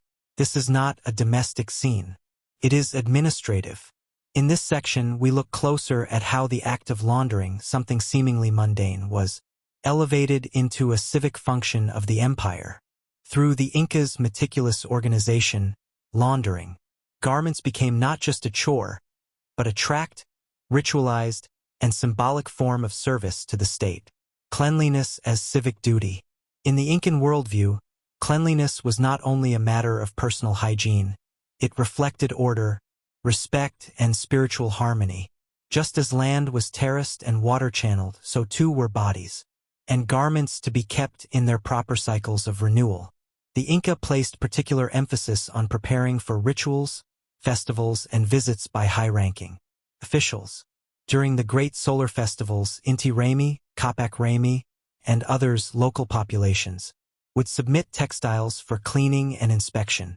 Even low-ranking citizens might have their best unku tunic, refreshed in time for a public gathering. Evidence from the chronicles of Guaman Poma de Ayala, an indigenous Andean historian writing after the conquest, suggests that laundry work was built into the MITA system. That is, it was a part of the labor tax expected of commoners. Unlike farming or road building, laundry could be done by women, elders, and the infirm. It was considered an honorable, if uncelebrated, contribution. Some MITA workers specialized in laundry-related duties for royal and administrative households. In large cities like Cusco and Huánuco Pampa, these workers belonged to a class of craft laborers who were supervised by Caracas, local lords, and Quipacamayaks, record keepers. Their work was logged, often literally, through notched cords and color-coded strings. The sorting process, folding as taxonomy. Once garments were washed, they underwent an equally precise sorting process. This wasn't merely aesthetic. The way a textile was folded or tied indicated the garment's intended owner, its function, ceremonial, daily use, military, the district of origin, its repair or wear status, return or redistribution destination. Textiles were folded using specific crease methods that ensured they could be stored efficiently and unfolded without wrinkling. A key detail for clothing worn during ritual or court ceremony. Descriptions by early Spanish observers describe entire storerooms, called culcas, where textiles were kept not just in baskets, but in layered systems of folded cloth. These warehouses were often built into hillsides, taking advantage of cool, dry air to preserve fabric integrity. Each culca had a caretaker, often an elder craftsman or woman, who knew how to interpret the folding language. A triple fold with a knotted thong meant return to family. A wrapped roll with a feather indicated prepared for burning in sacrifice. The basket keepers. Not all those who worked with laundry were washers. Some, called apachitas in oral tradition, were basket keepers. Their role was to receive baskets, read their quipu tags, log them into regional records via Quipacamayak, and direct the baskets to the appropriate wash team. They also monitored for loss, misplacement, or theft, rare but possible in a large system. Because the baskets were used repeatedly, sometimes for years, each one acquired a kind of personality. Some were more flexible and used for everyday garments. Others were rigid, reserved for vicunawal, garments or clothing bearing sacred symbols. In interviews conducted in the 20th century among Quechua-speaking elders in the Andes, stories persisted of certain families who, even into modern times, continued to weave named baskets, ones associated with ancestral spirits or specific purposes. These may echo faintly the basket keeper's traditions. Repairs, patching, and the life cycle of a garment. Clean clothes also required maintenance. After washing, garments were examined for wear and damage. Those deemed salvageable were passed to weavers or patchworkers. These artisans used matching fibers, sometimes unraveled from older cloths, to repair damage in a way that honored the integrity of the original weave. Garments with ceremonial embroidery or geometric takapu patterns required specialists, who understood both the technique and the meaning of the symbols. A patch placed incorrectly could be seen as disrespectful or even unlucky. Interestingly, these repaired garments were not seen as diminished. In fact, some scholars argue that visible repair, when done well, added spiritual value. An object that had served well and been renewed was imbued with persistence, and therefore with respect. The basket would often accompany the garment through this process. One strand added to the tag might indicate a waiting patch. 2 loops might mark return to full service. The forgotten fleet of carriers. All of this depended on human movement. Men and women who carried baskets between homes, kulkas, riverbanks, and ceremonial plazas were often unsung. They walked dozens of miles, often barefoot or in thin sandals, balancing baskets on their hips or backs. Some baskets were woven with shoulder straps, reeds twisted into loops, wrapped in llama sinew or cotton cord. Others were carried atop the head, supported by a hand-woven cloth pad known as a likla. They walked carefully. A jostled basket could damage the contents, misalign the folds, or shift the precious tags. These carriers were trained in restraint. Their gait was smooth, their posture upright. One Spanish soldier, observing a festival in Cusco, wrote with surprise that the women who bore the clothing came before the priests, and the baskets moved as if gliding across the earth. The spiritual and the mundane.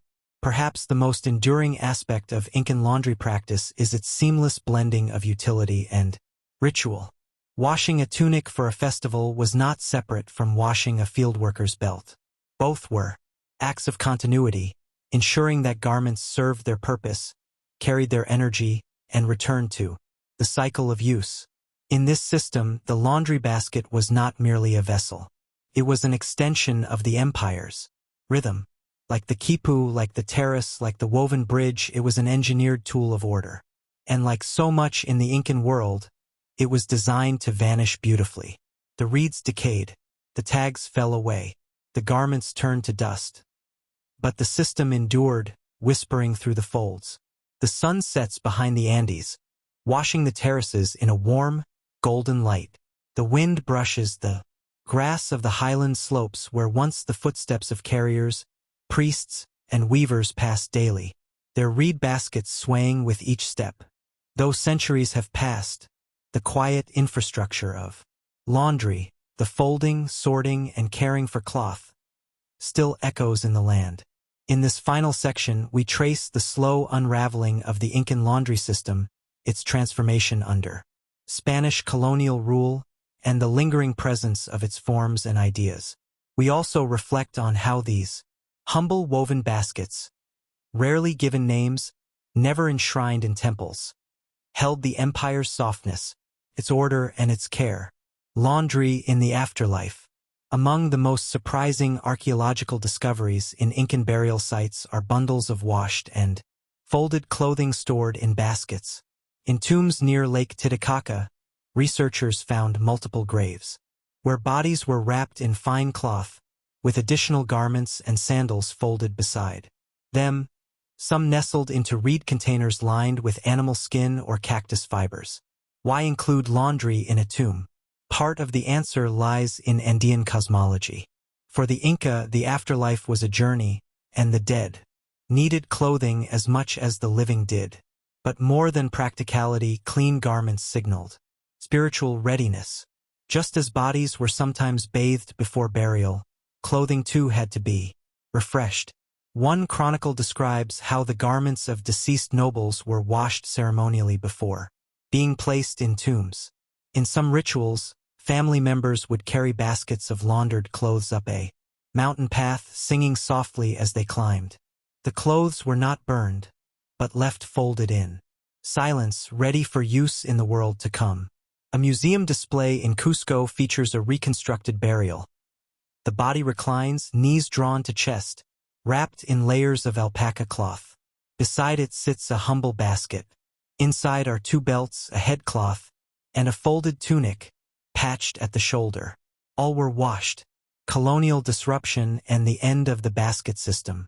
With the arrival of the Spanish in the 16th century, much of the Incan world was upended. Temples were looted, quipus were destroyed. Systems of labor were co-opted into encomiendas and new hierarchies formed. The laundry baskets, their meanings, tags, and order were never fully outlawed, but they lost their structure. The basket keepers, if they survived, were either absorbed into domestic labor systems or cast aside. The mita labor for public service became forced labor under colonial mining regimes. Women who once laundered in temple courtyards now washed garments for Spanish households. Yet some customs remained. In rural towns well into the 18th century, laundry continued to be sorted using colored strings tied to baskets, an echo of the old quipu tags. Spanish priests, often confused by the system, described it as native superstition, never realizing it was a form of information encoding older than their own written records. In some areas, families adapted their own basket rituals. A grandmother might wash and sort family garments into baskets marked by knot patterns known only to her and her daughters. Though stripped of state support, the structure endured in private. The baskets, in other words, never truly left the resilient weave. In the 20th century, anthropologists working in Peru recorded stories from Quechua-speaking elders who remembered their grandparents' basket systems. These were not Incan in a strict historical sense, but they bore the same principles: respect for folded cloth, organization of garments by status and use of reed or straw baskets for transport, ritualized care for garments before travel or burial. In one village, it was considered bad luck to toss clothing unfolded into a basket. The threads will twist in anger, one elder said. Another believed that weaving baskets for newborns should follow the pattern of laundry baskets, so the baby will grow into a tidy soul. The logic of care, rhythm, and meaning had outlived the empire itself. Even today, in traditional Peruvian markets, vendors still use tightly woven baskets to carry fabric, cords, or folded garments to stalls. The baskets are different now, modern dyes, industrial thread, but the shape remains. The motion of the hand is the same. Lift, fold, nestle into place. What the baskets taught. It's easy to think of empires in terms of conquests and constructions, roads built, temples raised, armies fielded. But empires also run on cloth, on rhythm, on the careful movement of things folded, cleaned, and returned. The Inca understood this, perhaps better than we do. Their baskets told stories, not of drama, but of repetition. They asked questions like, who wore this tunic last and where were they going? Who made this belt? And will someone repair it again? Is this cloth ready for ceremony, or only for tomorrow's fieldwork? Can we mark the path not by war, but by washline? The Incan laundry basket was never meant to endure. It was made of reeds, after all. But its logic, the gentleness of folding, the elegance of order, the attention paid to things easily overlooked has not vanished. Perhaps it remains with us every time we sort clothes, fold sleeves, or smell the sunlight in fresh linen. In a small stone cell tucked into the flank of a wind-battered hill in 9th century Ireland, a monk dips a narrow quill into a dark, glistening pool of ink. The manuscript he's copying is a gospel, maybe a psalter. The lines must be straight, the ink must not blot, and the sheep outside the window must stop buying long enough for him to concentrate. This is a story of ink. Not just any ink, but the slow, methodical, faintly sheep-scented ink of early Irish monastic scribes. Before the printing press, before movable type or carbon paper or even chalk slates in village schools, there was the monk, the quill, the ink pot, and a lot of animal skin. And the ink itself? It was a recipe, centuries in the making, part chemistry, part ritual, part weather. Guesswork. Each batch was slightly different. Some turned reddish-brown, some glistened with hints of violet, some darkened over years into near-black permanence. In this section, we'll walk through how this ink was made, the small daily habits of the monks who made it, and how, more often than not, something or someone or some animal interrupted the whole process. The monastery as ink factory. Medieval Irish monasteries weren't just places of prayer. They were cultural engines, scriptoriums. writing rooms, libraries, farms, workshops, and in many cases, repositories of fading Roman knowledge. Take Clonmacnoise, for example, a major center of learning by the River Shannon or the more remote Skellig Michael, where monks clung to a rocky island and transcribed texts with fingers stiff. From sea spray, the monks were copying scripture, theology, classical texts, and even, occasionally, bits of practical knowledge. Planting calendars, weather omens, cures for sheep bellyache. Ink was essential, but unlike modern ballpoint ink, which you might purchase in a tidy plastic cartridge, monastic ink was handmade in small batches using whatever was at hand: oak galls, iron, water, wine, honey, and patience. The recipe varied by region and season. Step 1. The gall of the oak. The base of most Irish monastic ink was the oak gall, a strange, knobby growth that appears on oak leaves when a tiny wasp lays its egg inside. The tree responds by forming a protective lump, and that lump becomes rich in tannic acid. Inksmith monks would gather galls in the late summer or early fall, carefully selecting the roundest, darkest specimens. The galls were crushed with a mortar and pestle, sometimes made of stone, sometimes simply a large flat rock and another rock slightly less flat. The crushed galls were then soaked in rainwater or wine, ideally in a ceramic pot that wouldn't react to the tannins. Over the course of several days, the liquid turned an earthy brown, rich with the compound that would bind with iron to create the ink's signature darkness. Monk's diary fragment, translated from Latin. The galls were too few. Brother Sechnall trampled them by mistake. Again. Step 2. Iron, fire, and the rusty nail. To darken the ink, iron was needed. Most often, this came in the form of rust scraped from old tools, nails, or the inside of cooking pots. In some cases, iron sulfate was added, a greenish mineral found in peat bogs or produced through alchemical tinkering. Rusty iron was simmered in the gall liquid, creating a reaction that turned the ink deep black or bluish-gray. If the proportions were wrong, the ink would become watery or worse, clump into jelly. In winter, heating the mixture was a challenge. Monks had to wait for the hearth to be free, and more than one batch of ink was spoiled when someone tossed in stew or burned the fire too hot. And yes, someone usually blamed Brother Sechnall. From a margin note in a surviving psalter, "This ink is weak," like Brother Sechnall's excuses. Step 3. Honey, vinegar, and the just right stickiness. To keep the ink from flaking off the parchment after drying, a sticky substance was often added.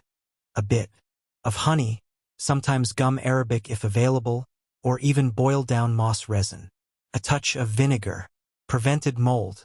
This stage was where each monk's house recipe came into play. Some preferred a syrupy finish. Others liked their ink thin and quick-drying. A bad batch meant hours of recopying or worse, ruined vellum. But the ingredients also depended on availability. If the sheep were sick or the beehives had failed, the monk might experiment with ale or ox bile. Ink-making was, in this sense, part science, part seasonal improvisation. The sheep outside the window. Now we must speak of the sheep. In the Irish monastic world, sheep were not only crucial for wool and milk, they were parchment factories on 4 legs. Their skins, carefully treated and stretched, became vellum, the soft, durable writing surface used for everything from gospels to tax records. But sheep were also wanderers, and loud. Monks at Kells, Bangor, or Glendalough often penned complaints, literal marginal notes, about the interruptions caused by livestock. One scribe wrote an entire side column describing the sounds of a lamb bleating non-stop while he tried to copy the Psalms. Another monk wrote, simply, "The cow has been in the herb garden again. I am going outside." And yet, these animals were part of the rhythm. When the ink dried too slowly, monks might take the page outside, pin it to a board, and let the sheep's breath warm it dry. When the ink clumped, sheep tallow was added. When parchment tore, it was patched with tiny threads, usually wool. The distractions were real, but so was the dependence. Ink as devotion. Every time a monk stirred ink over a hearth, crushed oak galls on a rock, or gently brushed away. Blotch with a rabbit hair brush, he was performing more than a task. He was joining a chain of memory, a tradition of transmitting thought, faith, and careful attention. The ink itself was sacred, not because of what it contained, but because of how it was made. Slowly, deliberately, with full presence of mind. And if a sheep bleated outside, or a gust of wind blew the manuscript half off the desk, well, that was part of the ritual, too. As one monk scribbled in the corner of a now fragile psalter, "It is raining. The ink is thin. The sheep are shouting. I write anyway. Let's return to the scriptorium. That cold, stone room smelling faintly of sheep hide, damp wool cloaks, and smoky rushlights. The air is still, except for the slow, rhythmic scratching of a quill on vellum. Monk, perhaps Brother Murchertak or Brother Brianane, bends over his writing board with brow furrowed and hands steady. His ink, carefully mixed the day before from gall, rust, and vinegar, rests in a walnut shell or a hollowed horn cup at his side. The quill, cut from a goose feather, must be sharpened every few hours, with a small knife known as a penknife. Each line he writes is a meditation on God, on discipline, and occasionally on the bothersome sheep who has decided to headbutt the door again.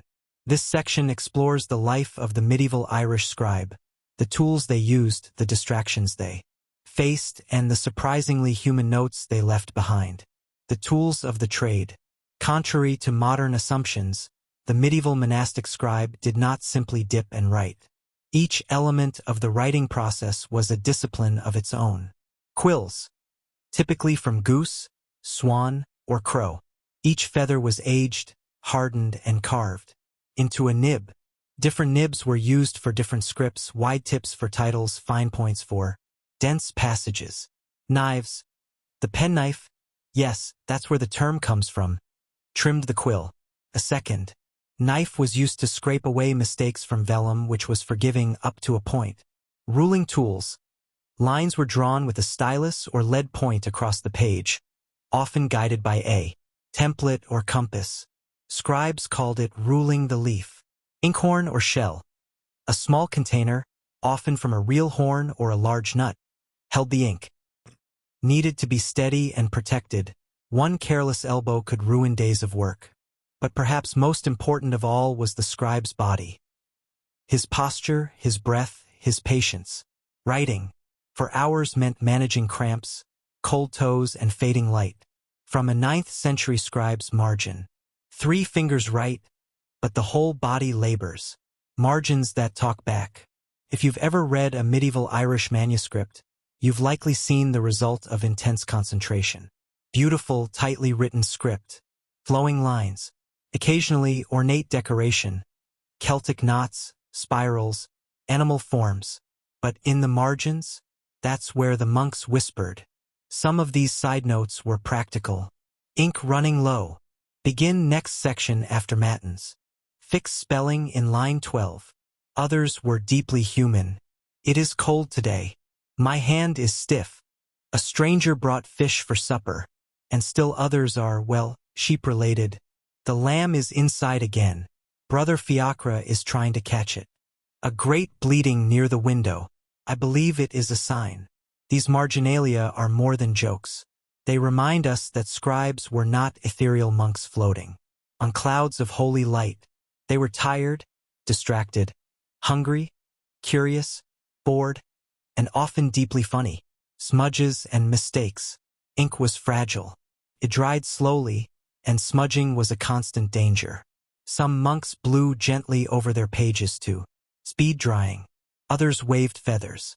One text bears a long, dark streak across 3 lines, believed to be the result of a scribe sneezing mid-sentence. Corrections were made by scraping the vellum surface with a knife, then rubbing chalk dust to smooth the fibers. But too many corrections made a page look sloppy, and for sacred texts this was unacceptable. Some manuscripts contain entire pages restarted. Others contain crossed-out lines with a simple note, "Let it lie."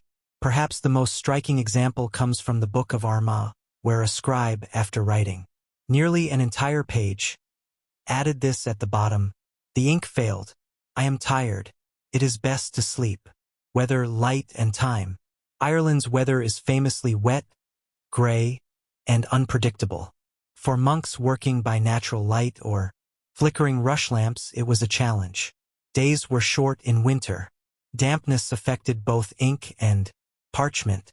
In some monasteries, windows were covered with thin animal membranes to block wind while letting light through. But many scribes simply braved the elements. Some wore woolen hoods while working. Others wrapped their hands in cloth to prevent shaking. Yet they persisted. A monk might copy 20 pages in a week if all went well. But more often, progress was slow. Illness, chores, visitors, or weather could delay the process. And then, inevitably, there were the sheep, the ever-present flock. Sheep played a central role in the scriptorium. Not in the room itself, though one might wander in, but in the materials, metaphors, and interruptions. The vellum pages were sheep. The quill might have been from a crow who chased sheep from the fields. The ink's acidity, when too strong, could cause the writing to bleed through particularly thin skins, especially those from younger lambs. A monk's whole literary world, in a sense, bleeded. Some monks seem to have embraced this. In glosses, we find sheep-related puns and metaphors. Like sheep, these letters follow the pen.